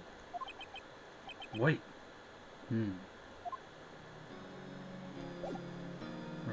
Let's try and get this lawyer dude again. Grossberg. Grossberg. God, what have I started? I can't stop it now. Every time I see it, I think of it. You've ruined it. I'm gonna have to make a guy called Grossberg in Firepro now, aren't I? Yes! He needs to be a lawyer. A wrestling lawyer called Grossberg. Hell yeah. Grossberg. Grossberg. Right, can he talk any more to that, Fanny? Oh, presenting the stuff, I suppose. Murder weapon. Hey, I have some glass. Here are some glass shards. I was wondering, Did you see Maya Faye's cell phone? Oh, there! I have that. Do you think you could give it back? Sure. I mean, wait a second, pal. Tricky lawyer.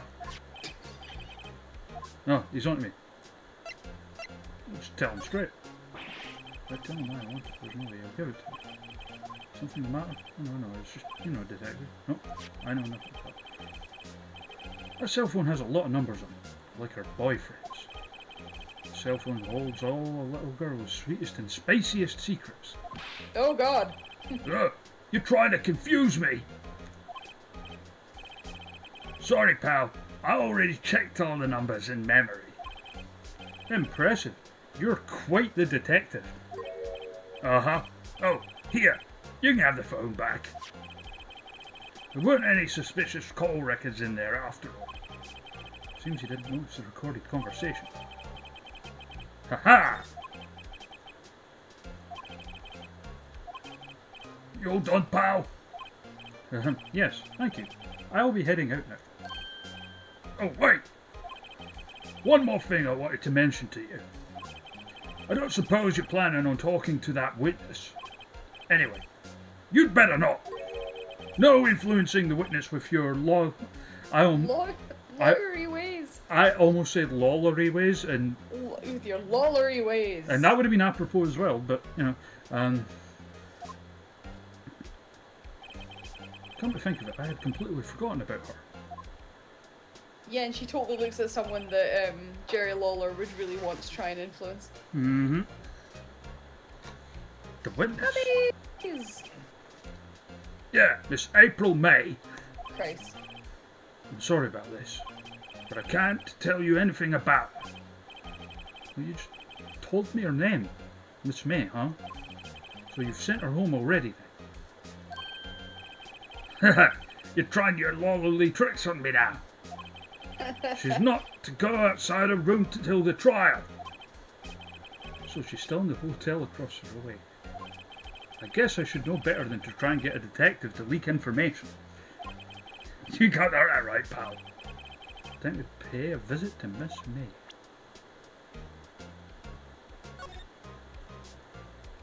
So that's just the conversation from the start of the chapter. Let's go to the Gatewater Hotel. Gatewater Hotel.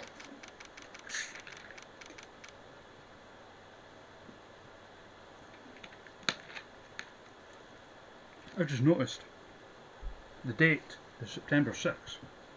Yep. 6-9. Nice.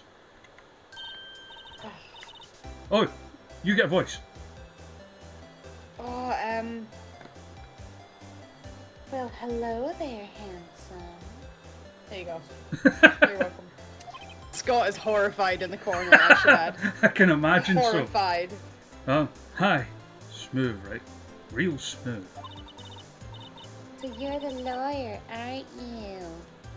The detective told me. I'm gonna make her a bit slow.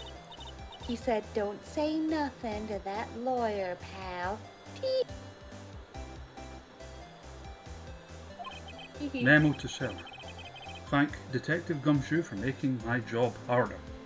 She's literally standing like a cat. Mm-hmm. Gee, this is all like something out of a movie. Also exciting. I can hardly contain myself. Oh, let me go and freshen up. So you know what? I can't fucking do it. I just fucking can't. Look, let me go and freshen up, pal, so I can look the part of this beautiful eyewitness, okay? Yeah, she's T-Rexing right now. She is totally T-Rexing. Oh my god, she's doing the creep. Pity the lawyer has to cross-examine this one.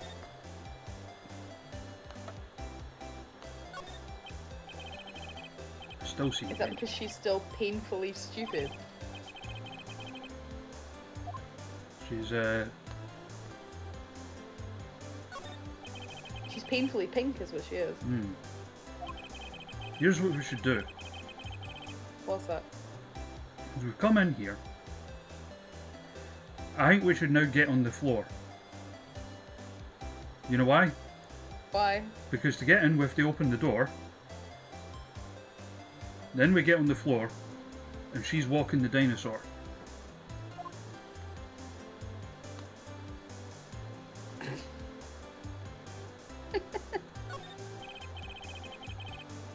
There's a screwdriver stuck in this drawer. I wonder what's inside. Let's take a look.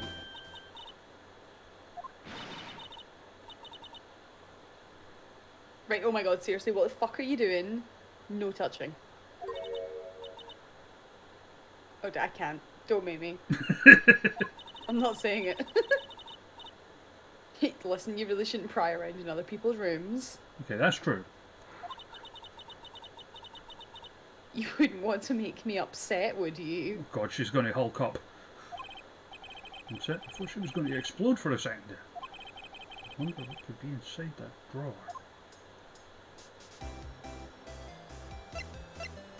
I wonder if you can, like, get her out of the way again. Do you think you could tell me something? I need you to describe what you observed at the time of the incident. Oh, observe! Incident! You sound just like a lawyer in the movies. Nope. Nope. Right. Better not encourage her. You know that thing that happened the other day? The bad thing. What did you see when it happened? I don't suppose you could tell me about it. Pretty please? So let's see. Dream On. It's just remarkably sexist. If you want to know, you'll just have to come to court tomorrow, Mr. Lawyer. That is my name. Mr. Lawyer, man. Could you just... Who are you exactly? Oh, Mr. Lawyer. Are you hitting on me? No! I'm just doing my job here.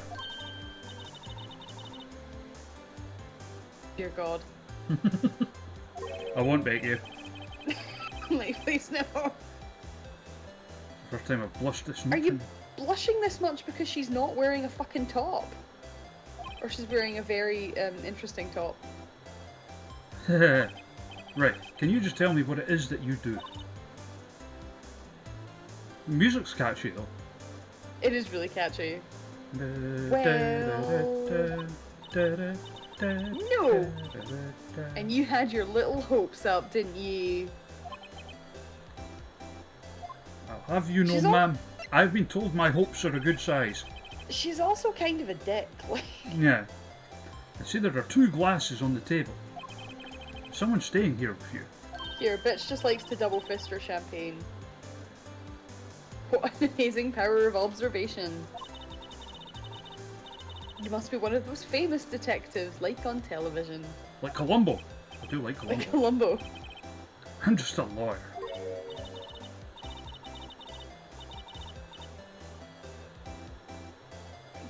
What? Go look for clues in the garbage. Miss May doesn't like nosy little lawyers. Humph. Oh boy. That didn't work.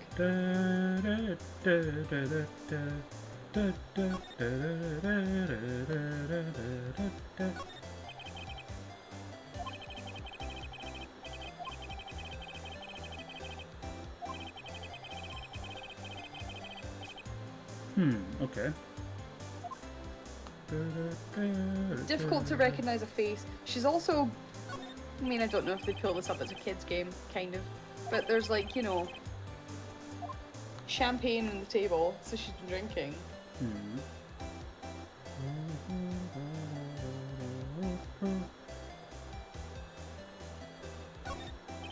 A simple bet.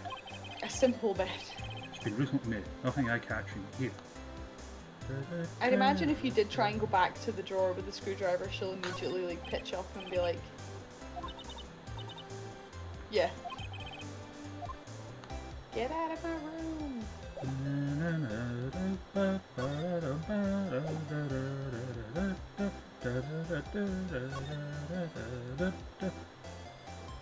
Is he back yet? still out. Grossberg. Oh. Gross. Oh. That wasn't the most over-the-top clearing of the throat I've ever heard. I think you need to do a Goldberg impression for this one. I cannot. I can't do a Goldberg. He's got that quite husky thing, right? So. Looks like Gammon. Yeah. So you're the one they say has been looking for me. Yes, that's me. He looks even grander than I imagined. A badge on your collar. Ah, you're a lawyer, are you now? Yes. And what do you want? I'm not particularly busy these days, but please, proceed. Not busy, and how come no one could get in touch with you? Something the matter? You came to see the one and only Marvin Grossberg, did you not? Grossberg. Grossberg. Crowd's going mild. Well, here I am, last match. Bond. What do you want? Out with it. Well, sir, actually, it's about Maya. Maya Fey. Huh? Ah, yes. Maya Fey. Go on. Why the strange reaction? Ha, cha, That's a bit cha. weird. I'm really quite busy here, son. Aye. I can't go taking cases on a day's notice. No, it's quite impossible. Wait a second. How did you know the trial was tomorrow? Oh. Anyway, I'm afraid it's entirely impossible for me to represent her. sorry. End of discussion. What's going on? He refused me before I even got a chance to ask him. What do I tell Maya? Tell him he's a dick.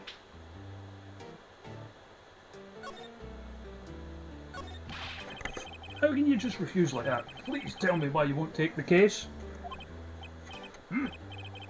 Ahem.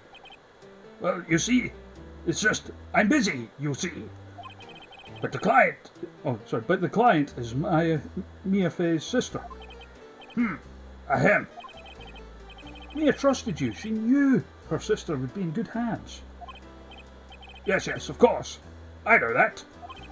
However, I'm sorry, but I must refuse. Sorry. Goodbye. Creep. Fine. I don't have the time to argue with you anyway. I'll go look elsewhere. No. Think not. Did you say something? I think not, I said. What do you mean? I'm terribly, terribly sorry.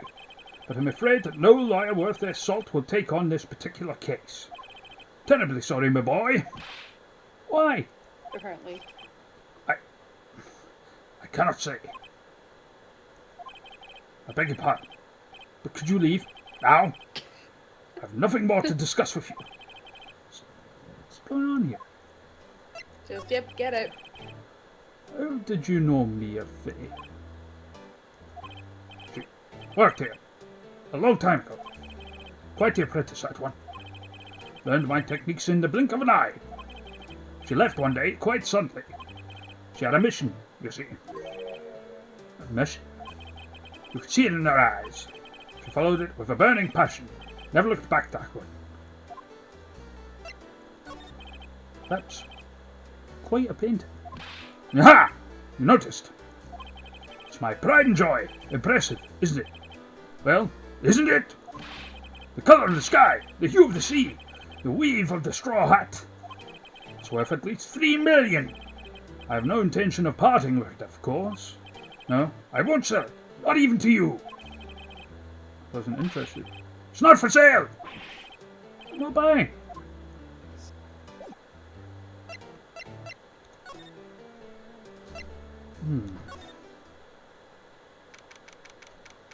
Guess you'll have to go and tell him no.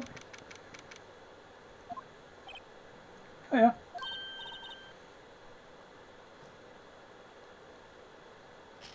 Oh, brilliant! You came back. Did you find that lawyer person? Well, we'll see. I really don't think you should use that guy. He didn't seem healthy. He was all skin and bones. Well, what really happened? 'Cause I know you're telling lies. Are you telling me that he said no? Alright. Great, so I've just been abandoned then. Just a little longer before I get a state-appointed lawyer then, I suppose. 4 p.m. Time's up. What should I do? Just leave her and go home? No. Let's defend her! I've made up my mind. I'm going to defend you whether you want me to or not. It's a really weird threat. It's like big SummerSlam 92 energy, that kid at the start. Right? The British Bulldog's gonna win, whether he wants to or not.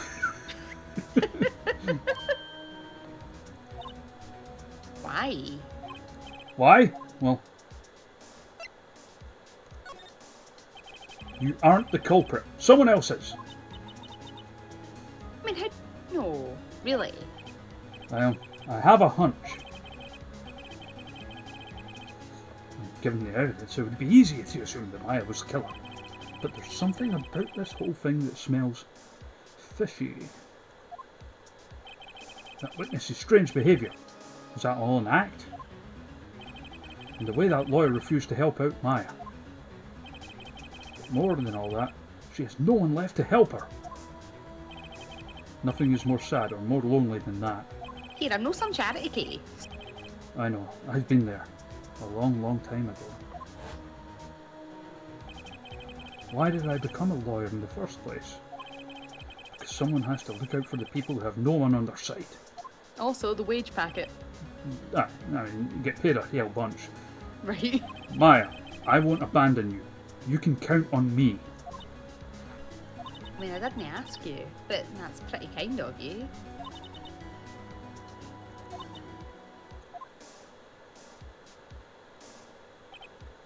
Well, let's fight this one and get you out of here. Right, well, tap out. Phew. She smiled at last. She looks like an entirely different person.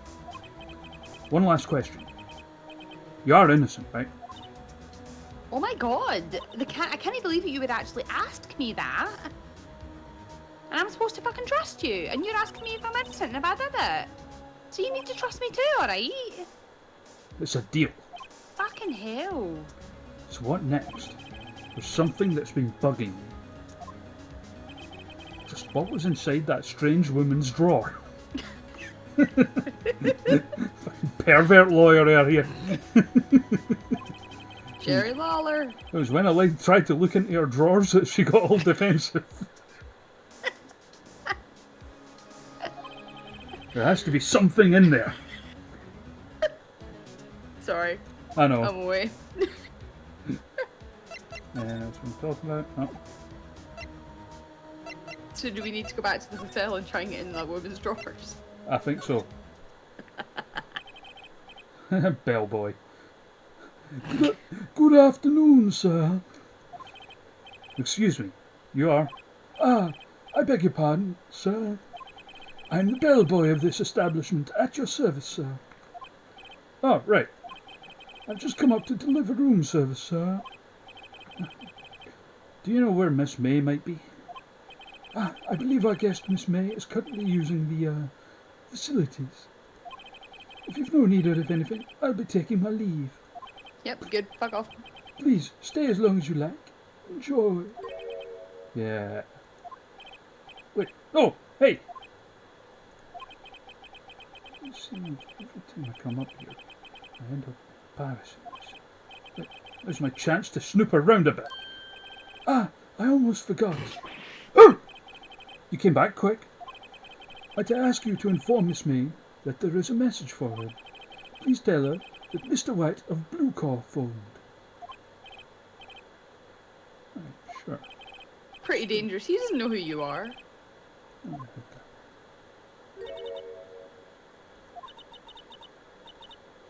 And that was his name, because my sister told me, I remember that. White was the name of the guy who ruined me and Maya's mother.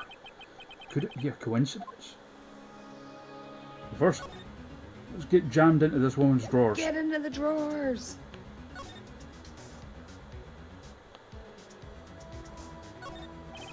There's a screwdriver sticking out of that half-open drawer. How handy.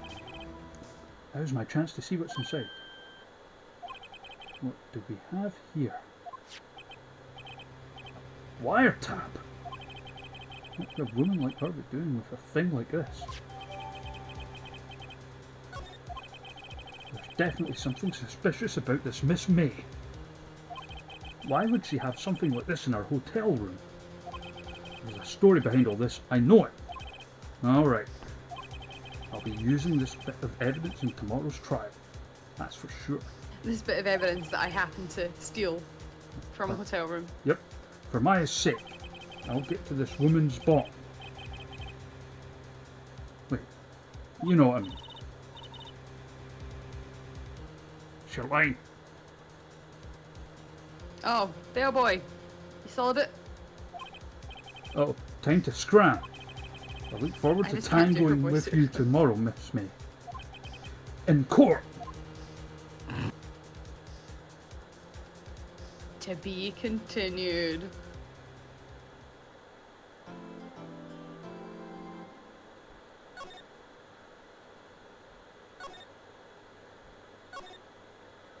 In Knucklemus, I will be doing some Fire Pro after our wee bit of Phoenix Wright. Yeah, I don't think I've got freight train in the game, but if you can think of someone else, I'll happily put them up against a bear. I can't believe that all of that happened in one day for this trial. September 7th. Courtroom number It's like- 1. So yeah, I went all around town, I collected all this evidence in the space of one day, and now the trial's the very next day. Ladies and gentlemen, courtroom number 1. Court is now in session for the trial of Miss Maya Fey. Oh god, I need to do another voice now. The prosecution is ready, Your Honor. The defense is ready, Your Honor. Miles Edgeworth. They sound exactly the same. I'd better not show any signs of weakness today or he'll be on me in an instant. Ooh, easy tiger. Mr. Edgeworth, please give the court your opening statement. Thank you, Your Honor. The defendant, Miss Maya Fey, was at the scene of the crime. The prosecution has evidence she committed this murder, and we have a witness who saw her do it. The prosecution sees no reason to doubt the facts of this case, Your Honor. I see. He's wearing a fucking cravat. Thank you, Mr. Edgeworth. Let's begin. If I may call a first witness, Your Honor. The prosecution calls the chief officer at the scene, Detective Gumshoe.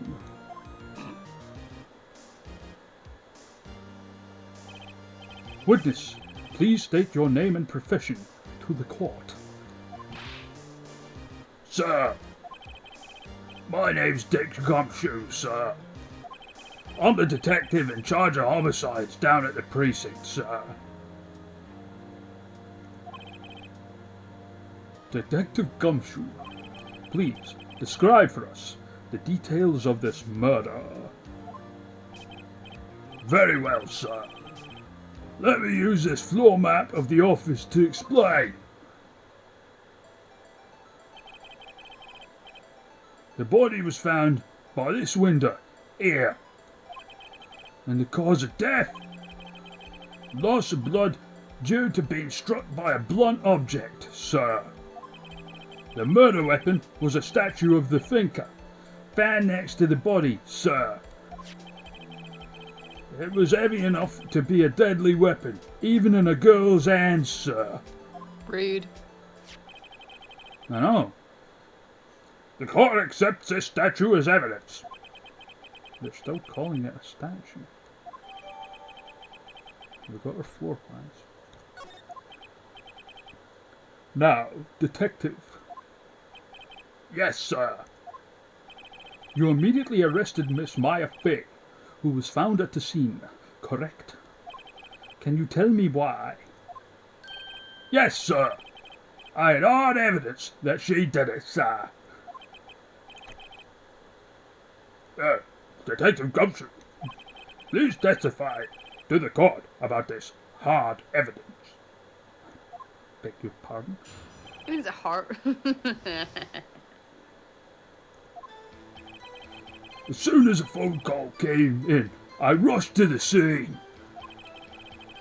There were 2 people there already. The defendant, Miss Maya Fay, and a lawyer, Mr. Phoenix Wright. I immediately arrested Miss Maya Fay. Why? We had a witness account describing her. The witness saw Miss Maya Fay at the very moment of the murder.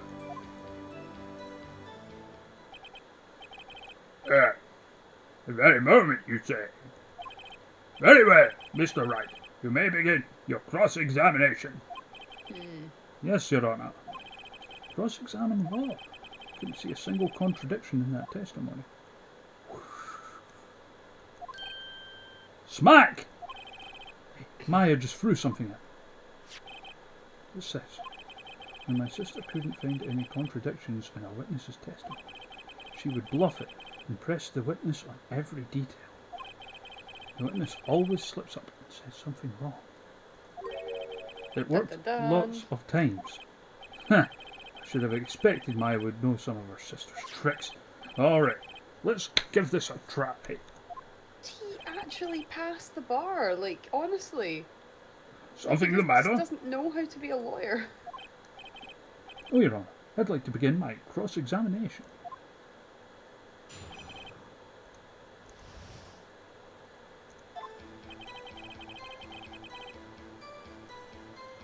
Press! Who did you say you got a call from? Hey, pal, don't play dumb. You know who. The call was from a customer at the Gatewater Hotel, right across the scene of the crime. Okay, I pressed. Not sure it did much of. Right, please continue. There were 2 people there already. Press! Okay. Detective Gumshoe, how long would you say it took between you receiving the call and your arrival at the scene of the crime? Right, I'd say it was about 3 minutes. Oh, did someone say 3 minutes? Don't you dare. Don't you dare. That's pretty fast. Our motto this month is quick response. That's how I got there before the killer got away. Indeed. So tell us, who the 2 people you found on the scene were? His examination. Yes, sir. The defendant, Miss Maya Fay, and the lawyer, Mr. Phoenix Wright. I immediately arrested Miss Maya Fay. Based on what? Why is that? What's your reason? Why, we had a witness account describing her. The witness saw Miss Maya Fay at the very moment of the murder. Can't see a single contradiction in there.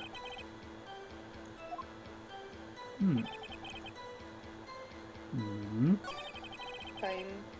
That's fine. Press! Are you absolutely sure it was us? Listen, pal, your dumb act will only get you so far. With her funky hippie clothes and your spiky hair, you 2 stand out like suspicious people at a crime scene. Well, he does have a point about her. She is pretty unmistakable. I should pick my points to press with a little more care. I would... Press! Hold on just 1 second. You. Yeah? If I heard correctly, you said you arrested her because you had hard evidence she did it, correct? Oh? Did I say that? Me? I heard you say it. You did say it. You did say it. Exactly what about this suspicious woman in pink's claim was hard evidence? What? This May isn't suspicious, and she sure isn't pink, pal. Pretty pink. Yeah, well, I guess she is pink. Heh. Enough, Detective Gumshoe. Do you have any more solid proof other than her claims, Detective? I guess pressing can have its advantages. Yes. Ah, sorry, I got the order of things mixed up in my testimony, Your Honour, sir. There was something I should have told you about first, Your Honour. Very well, Detective. Let's hear your testimony again. Oh, my throat's going to be ripped by the end of this. After securing the suspect, I examined the scene of the crime with my own eyes. I found a memo written on a piece of paper next to the victim's body. On it, the word Maya was written clearly in blood. Lab results showed that the blood was the victim's. Also, there was blood found on the victim's finger. Before she died, the victim wrote the killer's name. Impossible. Yep. How'd you like that? That's my hard evidence. Before we begin cross-examination, I have a question for you, Detective. Your Honour, why didn't you testify? There's words in there somewhere, I'm sure. I know. I'm real embarrassed I forgot about it, Your Honour, sir. Try to be more careful. Very well. The defence may begin its cross-examination. Just Santa's getting all upset.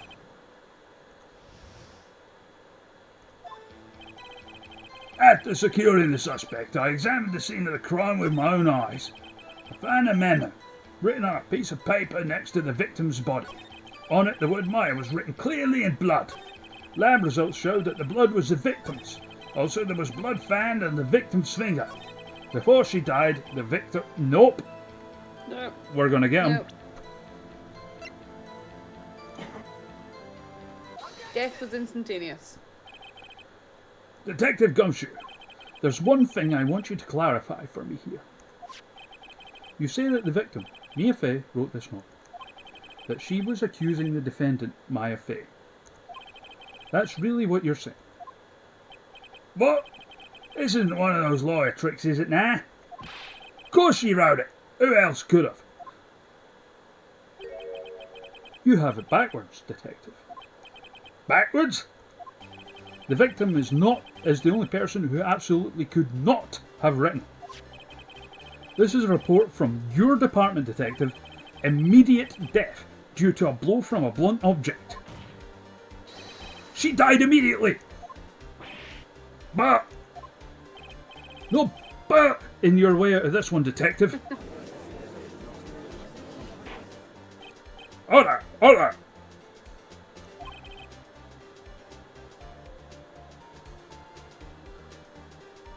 Defense has a point. Someone who died immediately wouldn't have the time to write things.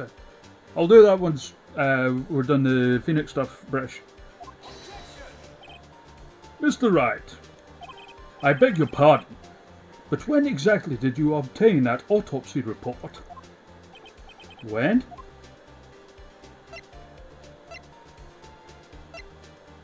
Day after the murder. Day after? It was the day after the murder. The prosecution's point being? That autopsy report is outdated, Your Honour. What? A second autopsy was performed yesterday at my request. Death was almost immediate due to a blow from a blunt object. But there is a possibility the victim lived for several minutes after the blow. I received these results this morning. No way! Your Honour, it's quite easy to imagine the victim did have time to write Maya. That is all. I see. Damn you, Edgeworth. Should have known you'd have something up your sleeve. What a dick. Why, Mr. Wright, you look shocked. Something you want to say? Who's a sham? The detective's a sham. Detective Gumshoe, you're a sham. How could you give me a faulty report? I thought... Detective Gumshoe. I'm disappointed in you, handing him the wrong report like that. I'm sorry, sir. You are at fault, Detective. This isn't going to look good on your evaluation next month. What? But... Your Honor, I submit this report to the court. Understood. The court accepts new evidence.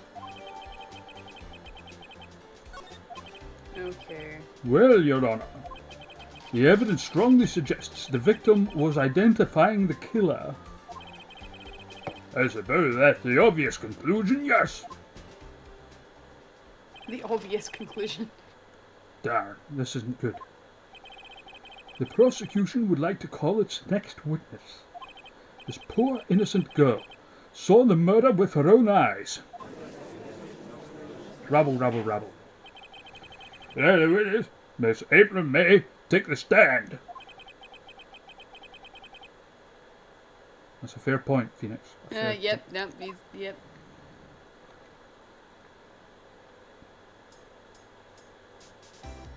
Why does she stand like that? Witness, your name, please. April May, at your service. Oh god, she's the worst. She's the worst. Alright, an introduction should not require any reaction from the crowd. The witness will refrain from wanton winking. Aww. Yeah, okay. This is not good. She's already captured the heart of every man in this courtroom. Really? Oh god. Tell us, where were you on the night of September 5th when the murder occurred? Ooh, gee, I was like in my hotel room. I checked in right after lunch. And this hotel is directly across from the Fay and Company law offices.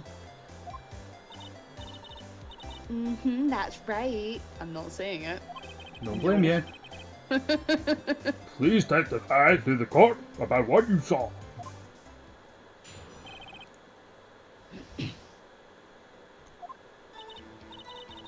It was like 9 at night and I looked out the window, you know. And then, I saw this woman with long hair being attacked. The one attacking her was that mousy girl sitting in the defendant's chair. Then the woman, like, dodged to one side and ran away. But that girl, she caught up with her and she just hit her. And then the woman with the long hair, well, she kind of just, like, slumped over. The end. That's all I saw. Every little insy bitsy. Ugh. She's the worst. Yellow polka dot bikini. Well, Your Honor, I think it is remarkably solid testimony. Is it? I don't see the need to trouble the witness any. Wait, Your Honor. Yes, Mr. Wright? What about my cross-examination? I thought the witness's testimony just now was quite firm. Didn't you? Mr. Wright, I understand you were Miss Maya Fay's understudy, were you not? You must know her techniques well. Her cowardly way of finding tiny faults in perfectly good testimonies. Hey, how dare you? Well, Mr. Wright, will you cross-examine the witness? Aye. I'll gladly proceed with the cross-examination, if only because I have a feeling Edgeworth doesn't want me to. She has to have some weakness. Very well. You may begin your cross-examination.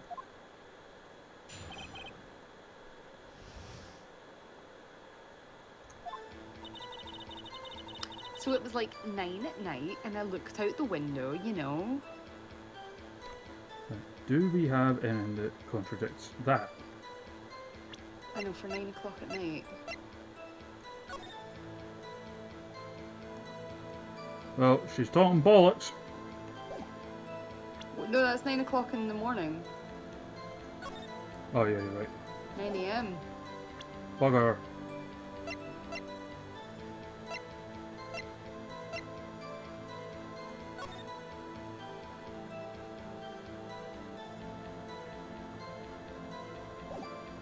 Okay. Press! Why did you do that? Me? Why? Like, why what? Why did you look out the window? Were you expecting to see something? Oh, well, G. No, that's it. She can't get out of this question that easily. I sort of, you know... I had a feeling... Well, I have a feeling she's trying to avoid the question. Maybe I should press a little harder on this one. Yeah, go for it. Let's see how far I can run with this. Surely you must have had a reason to look out your window at that time of night. Yeah. Oh. Mr. Wright, I will not have you badgering my witness. Badgering? You insist on needling her with these trivial questions. I really don't think it should be allowed.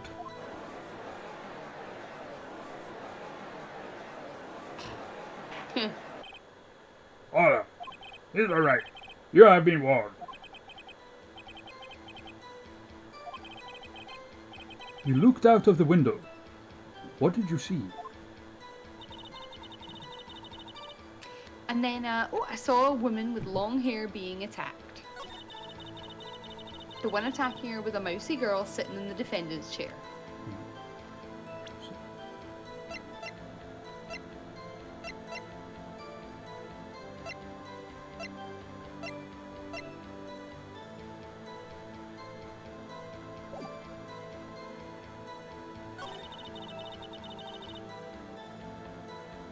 And then the woman dodged to one side and ran away.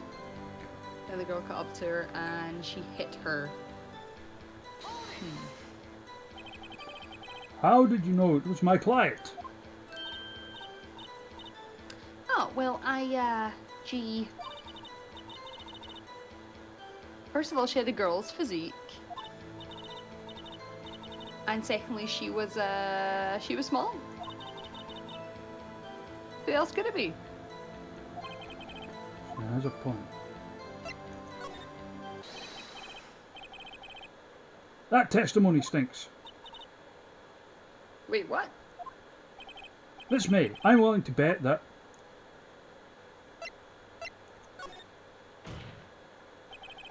Did you really see the defendant at all?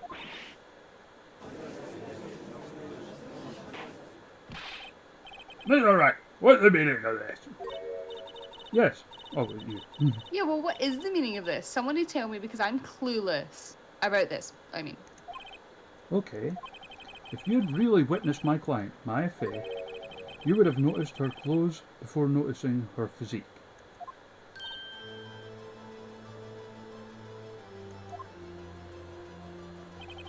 No one wears clothes like this on a daily basis, except her. And I'm no expert in fashion, but her hairdo looks far from normal to me. However, Does have a point. the witness's testimony mentions neither of these things. The testimony is bogus. But, Well, we don't know if she was dressed that way the night of the murder. She was, Your Honour. I saw her. And so did Detective Gumshoe. What do you say to that, Miss May? rawr. What are you trying to say, you mean lawyer? I saw what I saw. I just didn't think all the trifling little details were necessary, darling. Miss May, the court would like to remind you to please omit nothing in your testimony. Good lord. I'm sorry, Your Honor. I'll be a good girl, I promise. Wink. Your testimony again, if you would. Damn, I almost had her. Right, so. Okay. So she did see everything. She did! Well,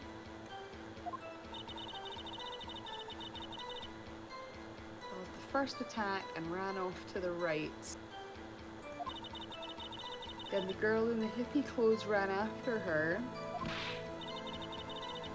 and hit her with that weapon. I saw it, I did.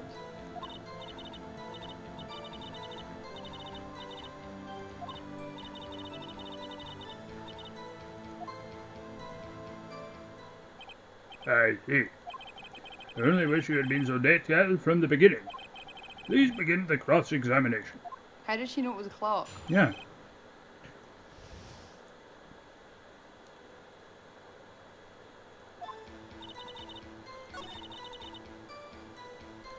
K. K. K. How? A clock.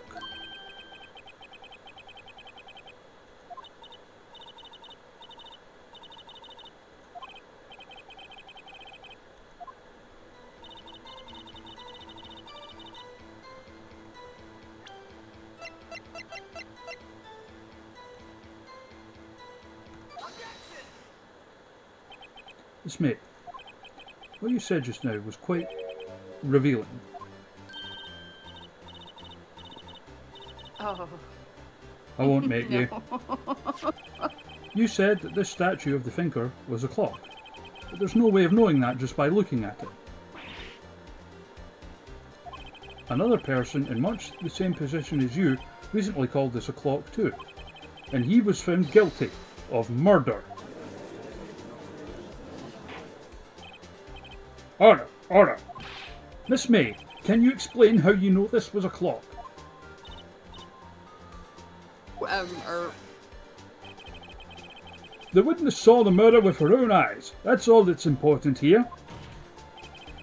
The defense is trying to confuse the issue with trivial concerns. Yeah, of course. You will withdraw your question, Mr. Wright. But questions are all I have, Your Honour. And as you may recall, I've caught murderers with these questions before. the judge is like, oh, for fuck's sake. Objection sustained. You may continue to question the witness.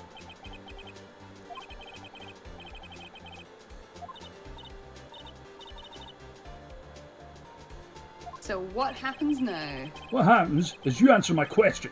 How did you know it was a clock? Well, that's because I heard it. Yep, I heard it say the time. So you've been to the law offices of Fay and Company. No, I didn't say that. Why would I go there? I heard it from my hotel room. Hee hee. The law offices of Fay and Company where the murder took place is very close to the hotel. She could easily have heard the clock. Well, is it right? Are you at it right? No, Your Honour. I'm not satisfied because It couldn't have rung. members of the court, it is inconceivable that the clock in question rang. Is it not empty? Yep. That clock is missing its clockwork. How could you possibly know? Just take a look. Right now. See anything interesting, Your Honour? It is as the defence says. This clock is missing its clockwork. It's quite empty. Mr. Wright, would you care to explain to the court the meaning of this? It is as you can see. The clock was empty. It couldn't have rung. Therefore, this witness is a big fat liar. That? Well, Miss May.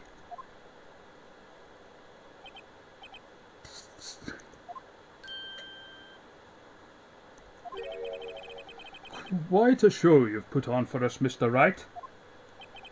He knew the clock was empty. Somehow, he knew.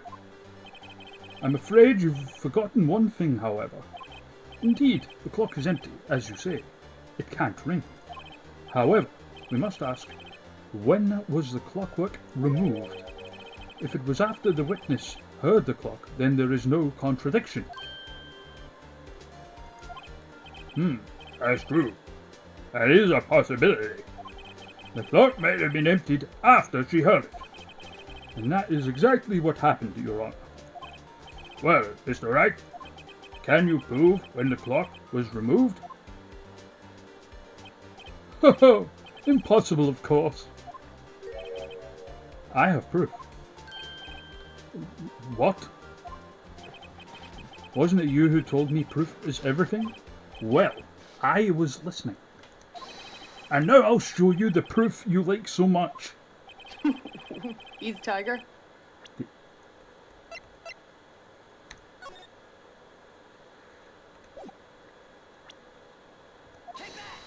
And Parry, take a look at this. Oh, that's a very cute cell phone. You have a girly phone. Wait, this isn't my phone. Listen. This is the defendant's cell phone, and it contains a recording of a conversation she had with the victim on the day of the murder. Rabble, rabble, rabble. Order! Order! The defendant's cell phone? This was brought to my attention. Perhaps Detective Gumshoe overlooked it.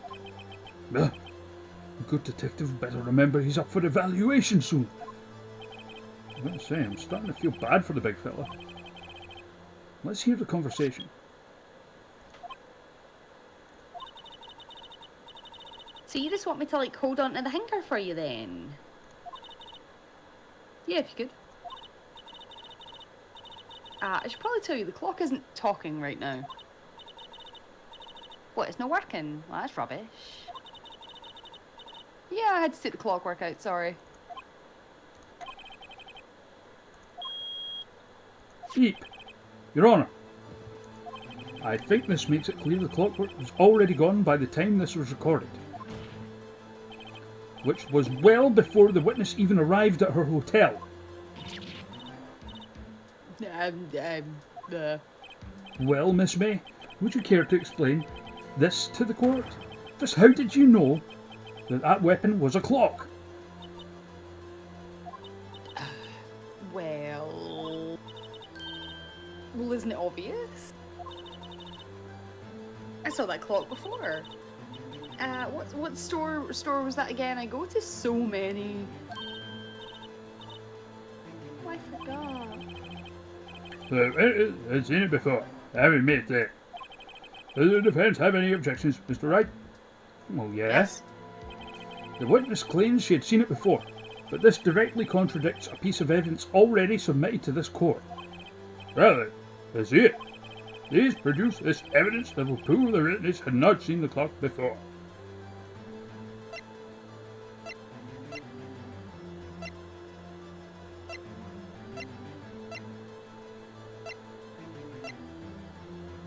Is it the actual clock itself then? Because it was Must made be. by... It's simple. This clock was never in any store. Ever. What? A friend of mine made that clock. Only two exist in the world, and the one that isn't here is in police custody. No, it's impossible. Everything's sold in stores. Miss May, I think it's high time you went shopping for a better excuse. Oh, zing. Got her. Oomph. Oh, excuses not on sale today. Oh, miscellaneous noises. Ah! Ah! Roar! What is it to you, porcupine head? Zing. That stupid clock doesn't matter, okay? She did it, and she should die for it. Die.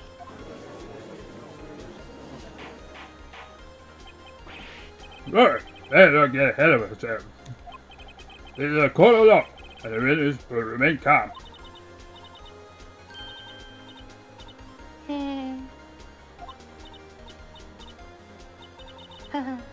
Noises. Silly me. Grunts. Did I, like, lose it? I guess I did. Tee-hee. Wink. Scary. Miss May, FBI. Tell me, how do you know the weapon was a clock? Oh dear. Does the defence have an opinion on this behaviour? Okay, this is it. Yes, Your Honour. Allow me to explain how I see the truth of the matter. Miss April May, you knew the weapon was a clock because...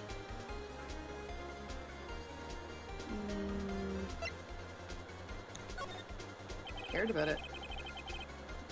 The witness had never held the clock in her hand. However, she had heard that it was a clock. She heard? That is correct, Your Honour. There is no other way she could have known the thinker was a clock. And I can show you the proof. This is interesting.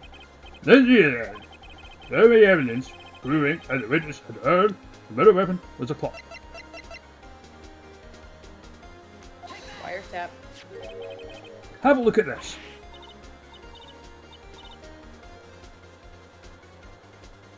That. I found this in Miss May's room. Specifically in her drawers. Mr. Wright, please explain to the court what this is. Miss April May, you were tapping the victim Miss Mia May's phone, were you not?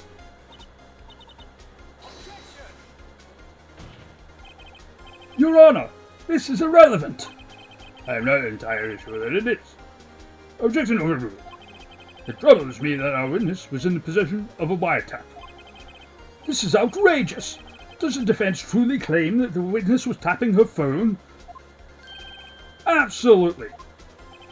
Even if that was the case, which is not, you still have to prove one thing. Did the victim ever say that the weapon was a clock on the phone? Can you prove that? I think not. Oh yeah? I think I can. It's simple. What?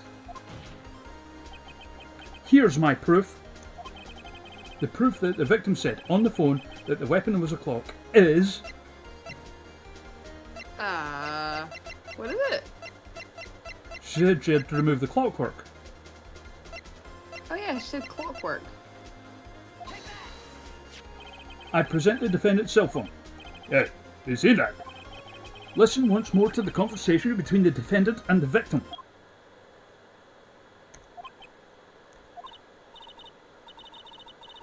You haven't called in ages. Well, no, there's something I want you to hold on to for me. Again? What is it this time? It's a clock. Made to look like that statue, the thinker, and it tells you the time. Miss April May, you used a wiretap to listen to this conversation. That's how you knew the thinker was a clock. Am I wrong? Switch. Your Honour, this is ridiculous. Your Honour, look at the witness's face. Does she seem amused to you? The defence demands an answer.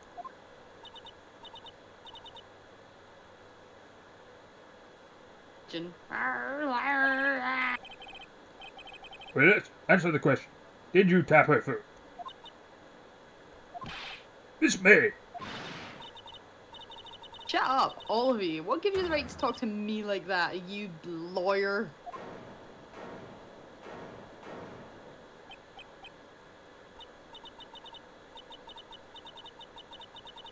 Fair, all of you are just ganging up on me. So I'm the bad one. Is that it? Is that it? Yes.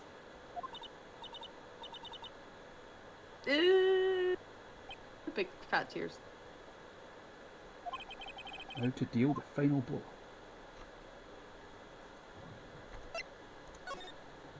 Yeah, why? Why did you tap her phone? Answer the question. Do I have to? Isn't this a murder trial? Isn't tippity tapping irrelevant?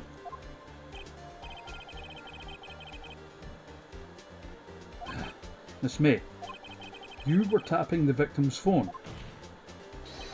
I hardly call that irrelevant. He does have a point.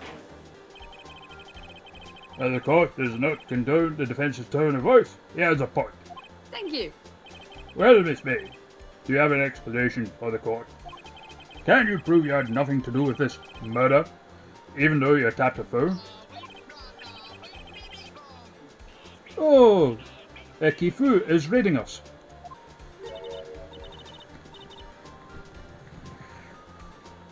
Mr. Lawyer, I saw that evil, evil grin. Hello, everyone. You were probably thinking I'm not saying. How many lines like this now have you had? There's been so many things where I've just been like, I'm not saying it. I'm not saying it. Damn, she's good. She is good. Not saying that either, are you? Nope. You can't be serious. No way!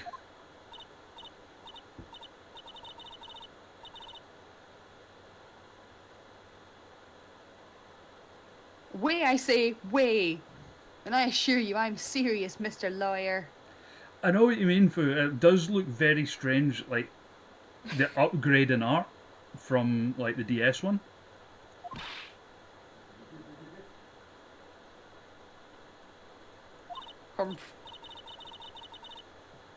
Okay, so the killing happened around 9 at night.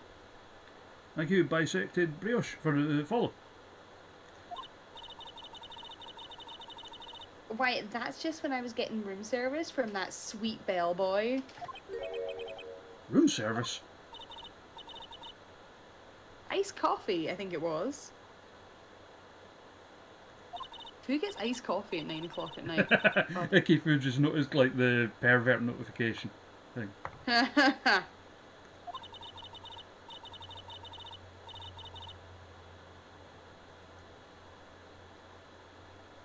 If you don't drink it quick, the ice melts, and then you have regular cold coffee. I mean, that's just not true, April. Nice coffee? Think I'm making this up? Ask the bellboy. Not winking. Well, no one would be able to see anyway. Ergo, the witness was not at the scene at the time of the murder. How do you get a nice coffee at 9 o'clock at night? Sir, where does this Seems like leave a weird us? time to do it. It's my great displeasure to inform you that the witness appears to have been tapping the victim's telephone. However, that is a separate crime with no bearing on the current case whatsoever. Her testimony stands. She saw the victim, Maya Fey, commit murder. Oh, just gonna let her walk away. There's no way I can win this unless I can tie Miss May to the murder somehow. Well, does the defense have anything to say?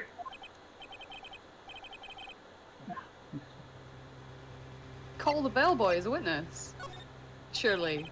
The defense would like to call the hotel bellboy as a witness. Just right then and there. Just get him in. There's something suspicious here, and I'm going to get to the bottom of it. Well, I think you've sunken quite low enough already. Quiet, you. Oh. I object to calling the bellboy. Why? What's your reason? Because I hold that the wiretapping had nothing to do with the killing. However, if you agree to one condition, I'll consent to calling this witness. Condition. If Miss April May's alibi is not called into question after you examine the bellboy, then you will recognize that Miss April May was not the killer, thus she is innocent. And thereby you must also accept the verdict of guilty for Miss Maya Fey. That is my condition. That's not how justice works. No, it is not. Better find something suspicious in the bellboy's testimony, otherwise Maya will be declared guilty on the spot. What should I That do? fucking cravat-faced dick. I know. Alright, I've got nothing to lose. I mean, you might as well, otherwise you're just giving up, so you're still gonna lose anyway. I accept your condition. Huh. Fool. You fell right into my trap.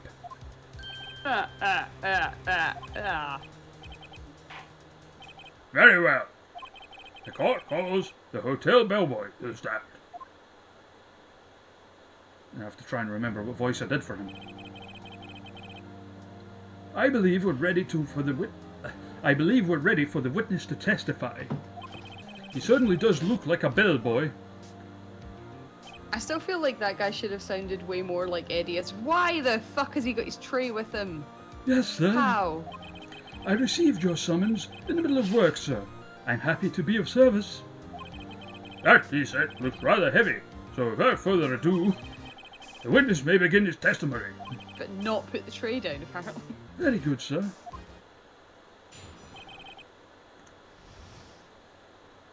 Right. Okay. I am the head bellboy at the fine Gatewater Hotel, in business for 4 generations. 8 in the evening. I believe I received a call after 8 in the evening from our guest, Miss May. She asked for nice coffee to be brought to her at 9 on the dot, sir.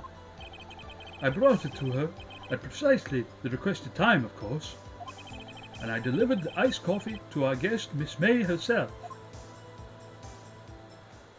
I see. The defense may begin its cross-examination. Yes, Jim, it is. Right, I'm ready, I hope. This is I can't prove Miss May was involved with the murder now. I will be finished. Right. Okay. I am the head bellboy at the fine Gatewater Hotel, in business for 4 generations. Okay. I believe I received a call after 8 in the evening from my guest, Miss May. Are you sure it was Miss May on the phone? Absolutely, sir. How can you be so certain? I checked Miss May in person, sir. Not only did I see her in all her stunning radiance, but I also heard her voice. And then I saw them, and I... The point being, I remembered her quite well, sir. Yes. What then? She asked for nice coffee to be brought to her at 9 on the dot, sir. 9 on the dot, you say? Yes, I confirmed that detail several times. She was watching a program on the TV and wished to be drink after she finished, sir. I brought it to her at precisely the requested time, of course. Precisely 9 then. Precisely, exactly, and most definitely, sir, 9 p.m. How can you be so sure? Miss May was quite insistent that it be brought then. Oh, bellboy, tee-hee, I like iced coffee at exactly 9. Something like that, sir. Therefore, I knocked on her door at the crack of 9, sir. Because it's an alibi. And I That's why.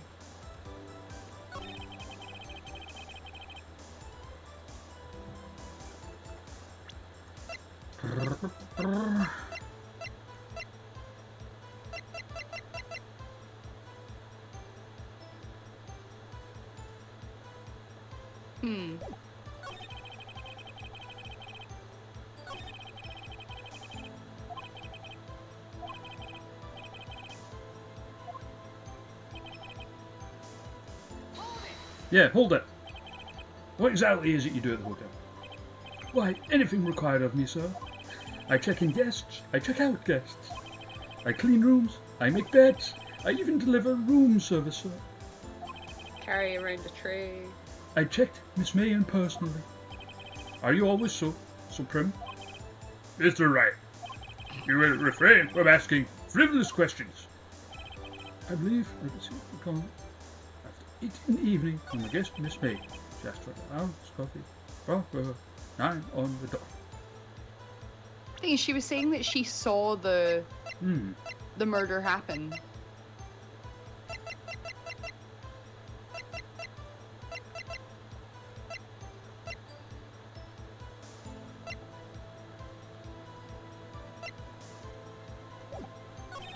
I brought it to her at precisely the requested time, of course.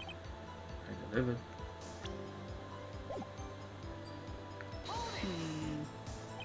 You are sure it was Miss April May herself? Absolutely, sir. Absolutely? Yes, sir. As in, so very absolutely, sir. It's an endearing mannerism of mine. Gross. How come you're so very certain? Well, when I brought the room service, sir, the guest, sir, favoured me with an embarrassment, sir. Is that like French for embrace? It's French for kiss, sir. But not a French kiss, sir. More of a peck on the cheek. Gross. Why would she have done that? I believe, perhaps, she was momentarily swayed by my prim demeanour, sir. Gotta love that prim demeanour. It was a moment I shall never, ever forget, sir. Sounds pretty fishy to me. I think Miss May was up to something and wanted the bellboy to remember her. It's not good. There's nothing there. Is that it? Yes, Tisk. Finally, you understand. This bellboy has absolutely no reason to lie. Now, if you have any decency, you'll end this rather tedious cross-examination here. Bold of you to assume we have decency. It was a bit tedious. The witness may leave the stand. I can't let this happen, can I? Protest. Wait! Please wait! I don't know what you want to protest with. Yeah. Is it red? Something to add? One last question. Let me ask one last question. Your Honour, I must object. This charade of justice has gone on too long. Hello, Mr. Edgeworth. Alright, Mr. Wright. I'll give you one more question. That's all. Alright. This is really it. This is my last chance. What do I ask him about? Service or bed making?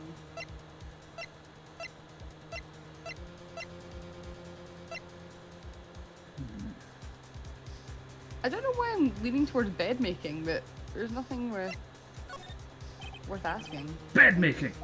Tell me about making beds that day.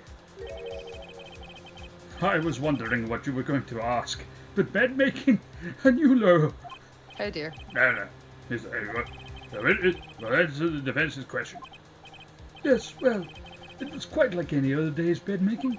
I changed the sheets, the pillowcases, and then I proceeded to make the bed. I had to bring pillows for two, of course, but they're quite light, you see. I see, thank you. Bellboy, what did you just say? Huh? Yes, pillows are light, sir. Bellboy, tell us the truth now. Was someone else staying in Miss May's room? I object. That was objectionable. Objection overruled. The witness will answer the question. Yes, I see. Why did you not mention this in your testimony? Well, sir, you didn't ask. Tray's really heavy. Nice try. The witness will also bring me another gin and tonic. That's the sort of thing you're normally supposed to mention. Yes, quite. Indeed. It was the good barrister there, Mr. Edgeworth, who... He asked me not to mention it if I wasn't specifically asked, so... Today. Oh, you fool! Oh, totally fair. I love that music. I've done it. I've won. Not yet, but... Miss April May checked into a twin room with a man. Dun dun dun! Correct? Yes, sir. Then, when you brought them room service, you didn't see that man in the room. That's right, sir. Your Honour, we have just learned of another person who may have been involved. Who may have been the murderer. In light of this new fact, I hold that it's impossible to judge the defendant. Wouldn't you agree, Mr. Edgeworth? And who, Mr. Wright? Who is this other person? Simple. It was... The man with Miss May. the man who checked in with Miss May. Oofed. Your Honour, as has been previously revealed, Miss April May was tapping the victim's phone. Yet Miss May herself has an alibi at the time of the murder. However, that does not clear the man who was with her. The bellboy saw no one else in the room at the time of the murder. My, what a convenient little setup, but it's too late. Too late? I suppose you'd like it if I was too late, wouldn't you? After all, it was you who hid the presence of the other man from this court. Upstart. Amateur. These accusations are ludicrous. Yeah. The court acknowledges the defence's argument. I expect the prosecution and defense to look into this matter fully. Am I understood? Yes. Yes, Your Honour. Yes, Justice Centre. Why does the gavel sound still sound like it's coming out of a DS speaker? That is all today for the trial of Miss Maya Fay. God is adjourned. You're right, totally does sound like it's coming out of a DS speaker.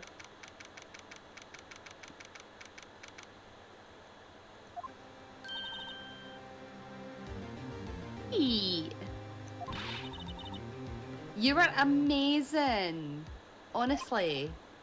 Really? I think I actually might be your newest fan. Do you have an OnlyFans? I would definitely subscribe to that. I was going to say, like, if it works in reverse, then if you become a fan, then I'm never going to win. Just doing my job, you know? I mean, then again, that other lawyer, I mean, he was pretty cool too. I liked his wee cravat thing. Huh? That face with his big, wide, buggy eyes and his wee trembling lip things. I mean, it just sent shivers up my spine. Huh. If you say so. So what's going to happen with me now? Dad, oh my god, Dad, I get to go home. That'll be fun. Well... No, I don't think so. Oh, yeah. Fine. But I got a great lead in today's trial. A lead. That man with Miss May. He's the key. Oh, no, I get it now. I see what you're doing. I see what you're doing. I mean, what happened to Miss May after that anyway? I heard they arrested her. I guess she's learning her charms won't work everywhere. She's probably at the detention centre now. I may have to go down there later. Anyway, this case is far from closed. Aye, alright. I'm going to find out more about this man. And, oh my god, do you think he was the one who did it? Maybe so. Aw, my poor sister. Don't worry, I'll find him by tomorrow. I promise. I mean, I'm counting on you, so you better no fuck it up, like. No pressure. I asked for a full record of April May's testimony. I thought it might come in handy during the trial tomorrow. Now that I have it, I'm not so sure. Most of her testimony was all lies. In fact, there's only one part that hasn't been stricken from the record.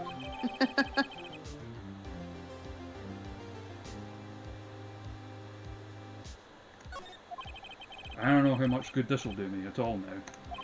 Anyway, time to hit the pavement and do some investigating. God. Maya doesn't belong in that detention centre. It's up to me to set her free.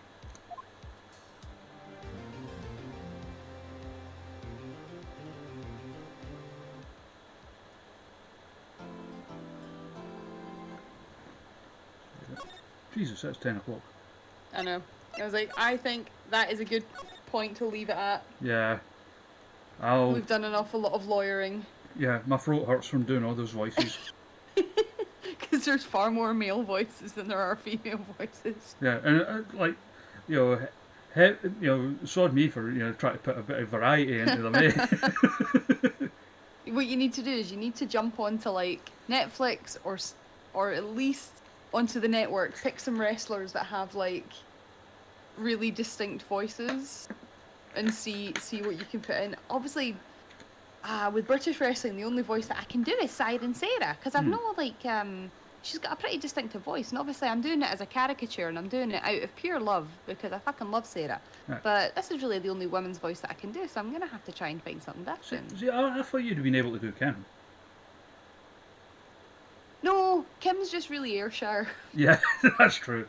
Like, there's not actually that much of a difference, except occasionally she'll say something like Gads. But I'll do that too because I come from Renfrewshire, so... Like, I mean, if we were doing, like, Scottish wrestling impressions, the man we would need to hear right now is Joe Hendry. Because he can do pretty much everybody. Yeah, Joe's great at impressions. I was gonna say, I can't do Joe because he's got, like, a chameleon voice. He's fantastic at just impressions of everybody. Like, his Lionheart still cracks me up. His Adrian impression is fantastic.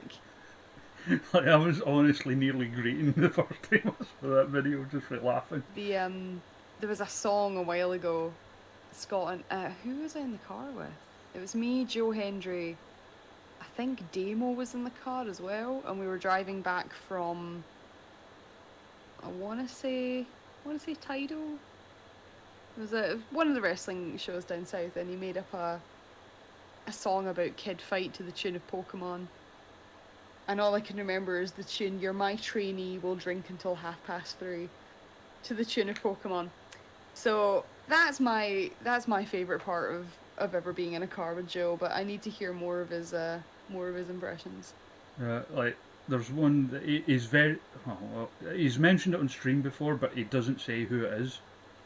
Like, he says there's one he can do, but it's of a person, in his words, quite high up in wrestling.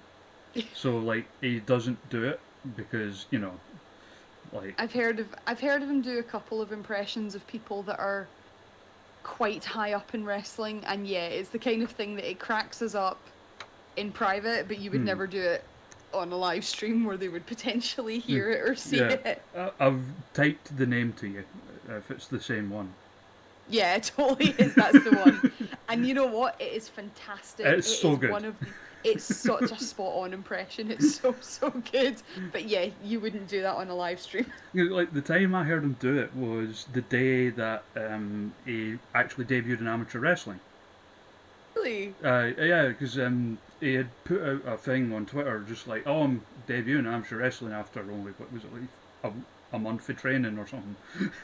And like, so he was looking for people to come along and like cheer him on. Okay. So like, I remember he picked up me and Jamie Kennedy from like Motherwell train station, and like gave us a lift out there, and Sophie was there as well, actually, albeit like before they got together. And okay. like, we arrived, and this was when they were filming for like, I think it was the second ICW documentary. Sure.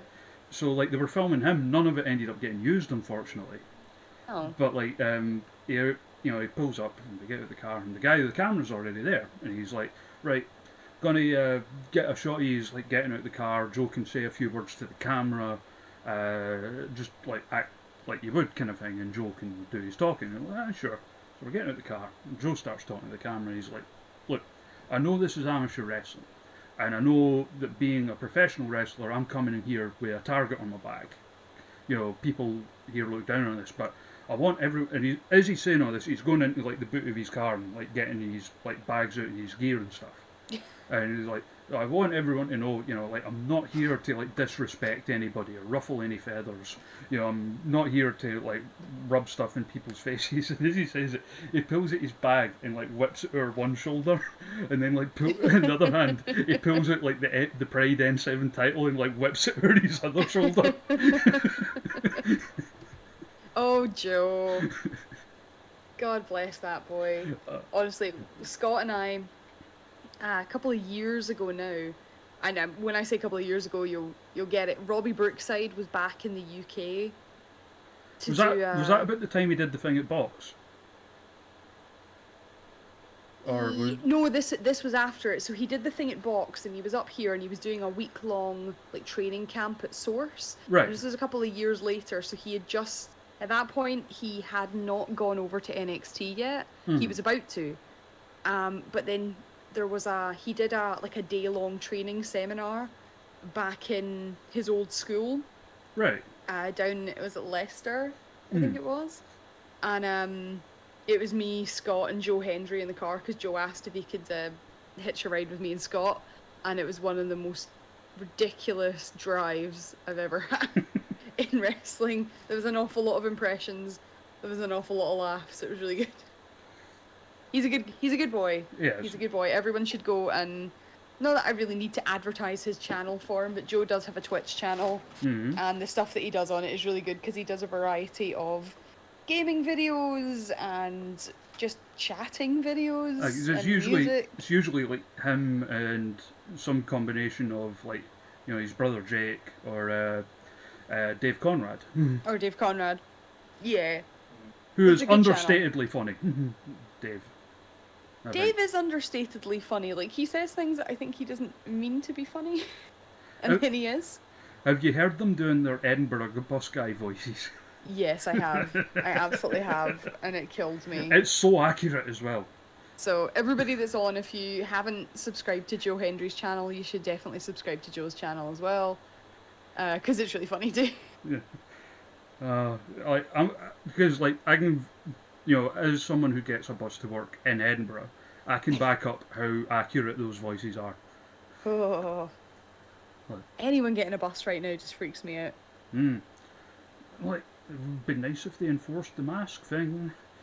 Well, I was gonna do that today. Obviously I went out to see Aisha Raymond and we hung out. I was gonna get the subway. I decided to just bite the bullet and pay for parking and get the car in, so I didn't have to fuck with the subway or any kind of public transport. But I felt like lots of people were wearing masks, but when it came to like going in and out of shopping centres and stuff, even just cutting through, I felt like we were the only two that actively were like, oh shit, yeah, we need to put a mask on before we go into a shop. Yeah. Everyone else kept having to be like, there was folk at the door like reminding them, going, no, you need to put a mask on or you can't come in. And it's just like, why is nobody else doing this? But they're becoming my new fashion statement. I've just bought 2 more masks. Oh, Joanna's got like a bunch of them. I love them. I think, it's great. I don't need to wear makeup. It's awesome. Nobody gets to see half my face. Joanna's got ones with like big demon teeth and shit on them. Nice. I enjoy this. So I've got, what have I got? I've got two that Cherry Fox made me that have like Star Wars print. I've got 2 that I got from a company that have Far Cry 5 prints on them. I've got a red bandana print on the way, and I've got a leopard print one on the way because I'm extra that way. And if I'm gonna have to cover my face, I'm gonna cover it well. You should just cut it out in the mask you used to wear at Ice Ribbon. It's solid plastic. It's so uncomfortable. Because someone said that to me. They were like, "You should just wear that." I was like, "You've no idea how uncomfortable that mask is." Because there's no. I did mean to. I was gonna put foam on the inside of it, but I didn't. So it's solid 3D, just the 3D printed plastic. So it rubs on your face. Yeah. Quite badly. So I'd have to like foam it and make it all safe to wear. I still haven't seen the video of you doing the dance sequence with them, by the way. Which dance sequence? Didn't you do a dance sequence with them? I did multiple dance sequences. I need to see it. Hello, Forever Craig. Oh, is he? That what that noise is? Forever Craig's lovely. Hello. There we go. Ooh.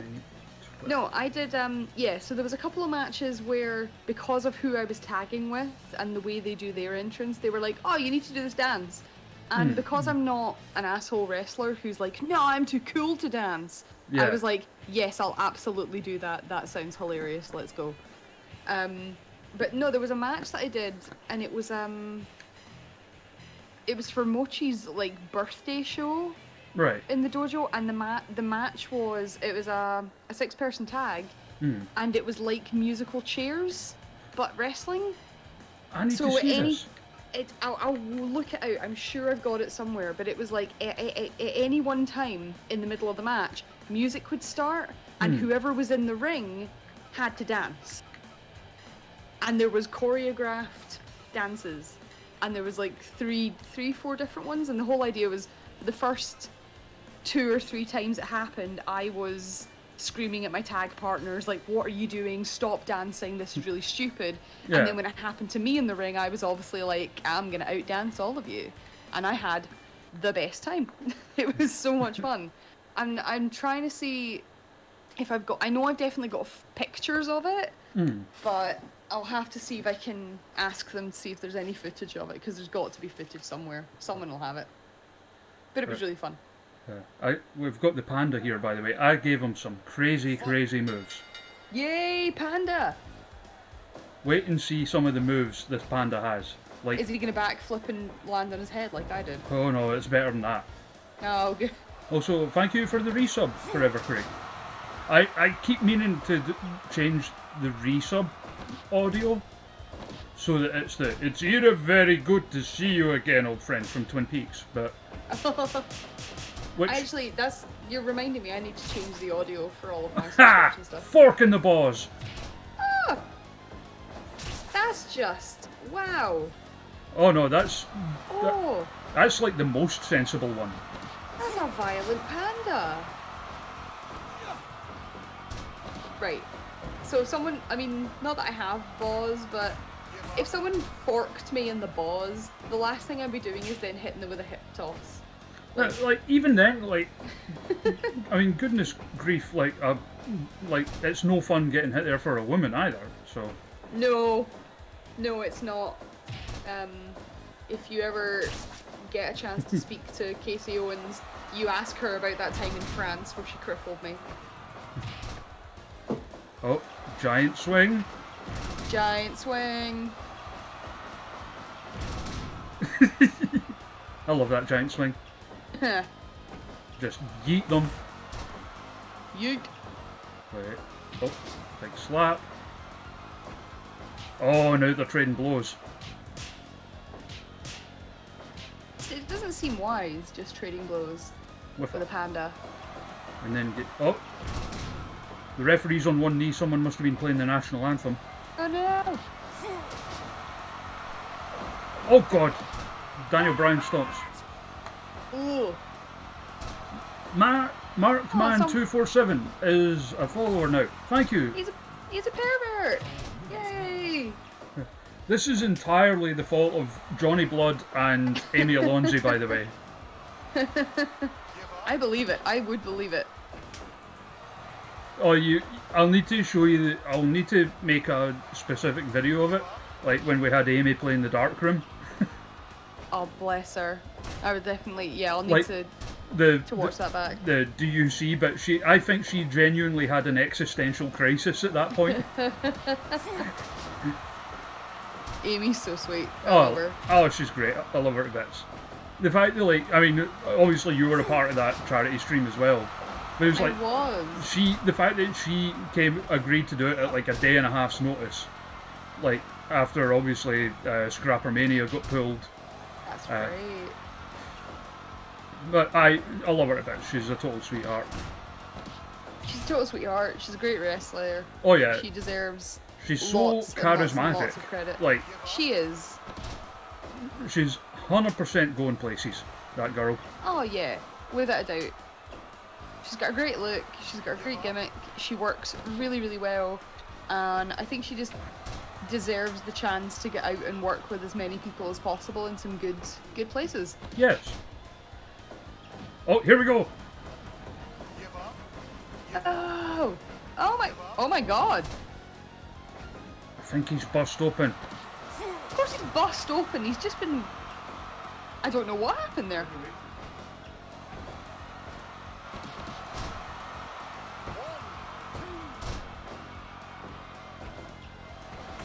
Oh, kick out.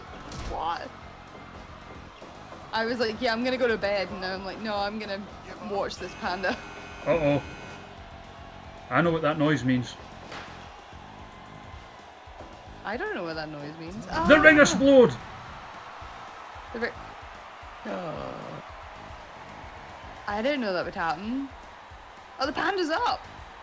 Did the panda win? The panda wins. Because the ring exploded? Yep. I'm gonna pretend that I understand. So it's like, you know, like the FMW, like Onita matches and shit. Yes. It's supposed to be like that, and like not when the explosion happens, it's not always that everyone's going to get up from it. Right, okay. And like sometimes neither of them get up, and the match just gets declared a draw. Fair. Okay, fair. I dig it. Yeah, that is what Okay. he didn't do it, by the way, but we have given him the big Zangief spinning pile driver as well. Of course you have. Why wouldn't you? And Right. they go flying when they get hit by it. Gonna log off now Okay. and actually go to bed. Yeah. Because as we've established through so many of these live streams, anytime past 10 o'clock, and that's when I'm like, I'm tired now. Yeah. I'm gonna go to sleep. So, thank you for having me on. I Thank had you so for much coming on. fun. I Please, always have like- fun when I'm on these. And Live streams. everyone, if you haven't already, follow Jayla on Twitch. Just twitch.tv/JaylaDark. Yep. This week I'm gonna be on Wednesday night, just doing some Overwatch quick play since I've now really got back into it. Turns out I'm still pretty okay with Zenyatta, so I'm gonna be back doing that. And on Saturday I'm gonna continue my playthrough of Far Cry 5 Ah, because it's fun. I've still never played any of the Far Cries. So before I go to bed, I have seen the trailer for Far Cry 6. Uh-huh. I am excited for it. It's not making me as interested as Far Cry 5 did. Like, as soon as I saw the trailer for Far Cry 5, I was like, oh, that's really interesting. So far, this has so much. But I'm excited because I think it's got a good cast and it's gonna look super, super pretty. But we'll see kind of how it goes. But I fully recommend Far Cry 5 to everybody. But that's just me. I So- don't know if you saw, by the way, but a game that I am very much looking forward to is finally coming out this month. And What one's that? It is Carrion. No, I haven't seen that. Have you not seen Carrion? No. It looks cool. No. So it's But like it's a Devolver game, and Okay. it's like kind of like The Thing, or whatever, but you're the Ooh. Thing. Like you're Ooh. escaping from like a facility or whatever, and you're That just like, sounds oh, fun. just look up a trailer for Carrion. It Okay. looks so cool, and I think I am going think to it's do like that. it's like the 23rd or something. It's out. Okay. Ooh, It I'm gonna looks look cool that as up. fuck. Thank you for the follow, Forever Craig. That's really sweet of you. Hopefully you can watch some of my streams later on this week. So yeah, those are the 2 days that I'm gonna be streaming. Definitely gonna be streaming this week. If I stream any other night, it's just because I'm bored and I fancy just jumping online. Anyway, I wish you all a good night. Have a good night, everybody. You too. Have a good kit. Bye, guys. Bye. Oh, the ever cool Jayla Dark joining us there. We love Jayla to bits here, as you all know. She's a good pal of mine and big favourite of this channel. Always a pleasure to have her on here. And as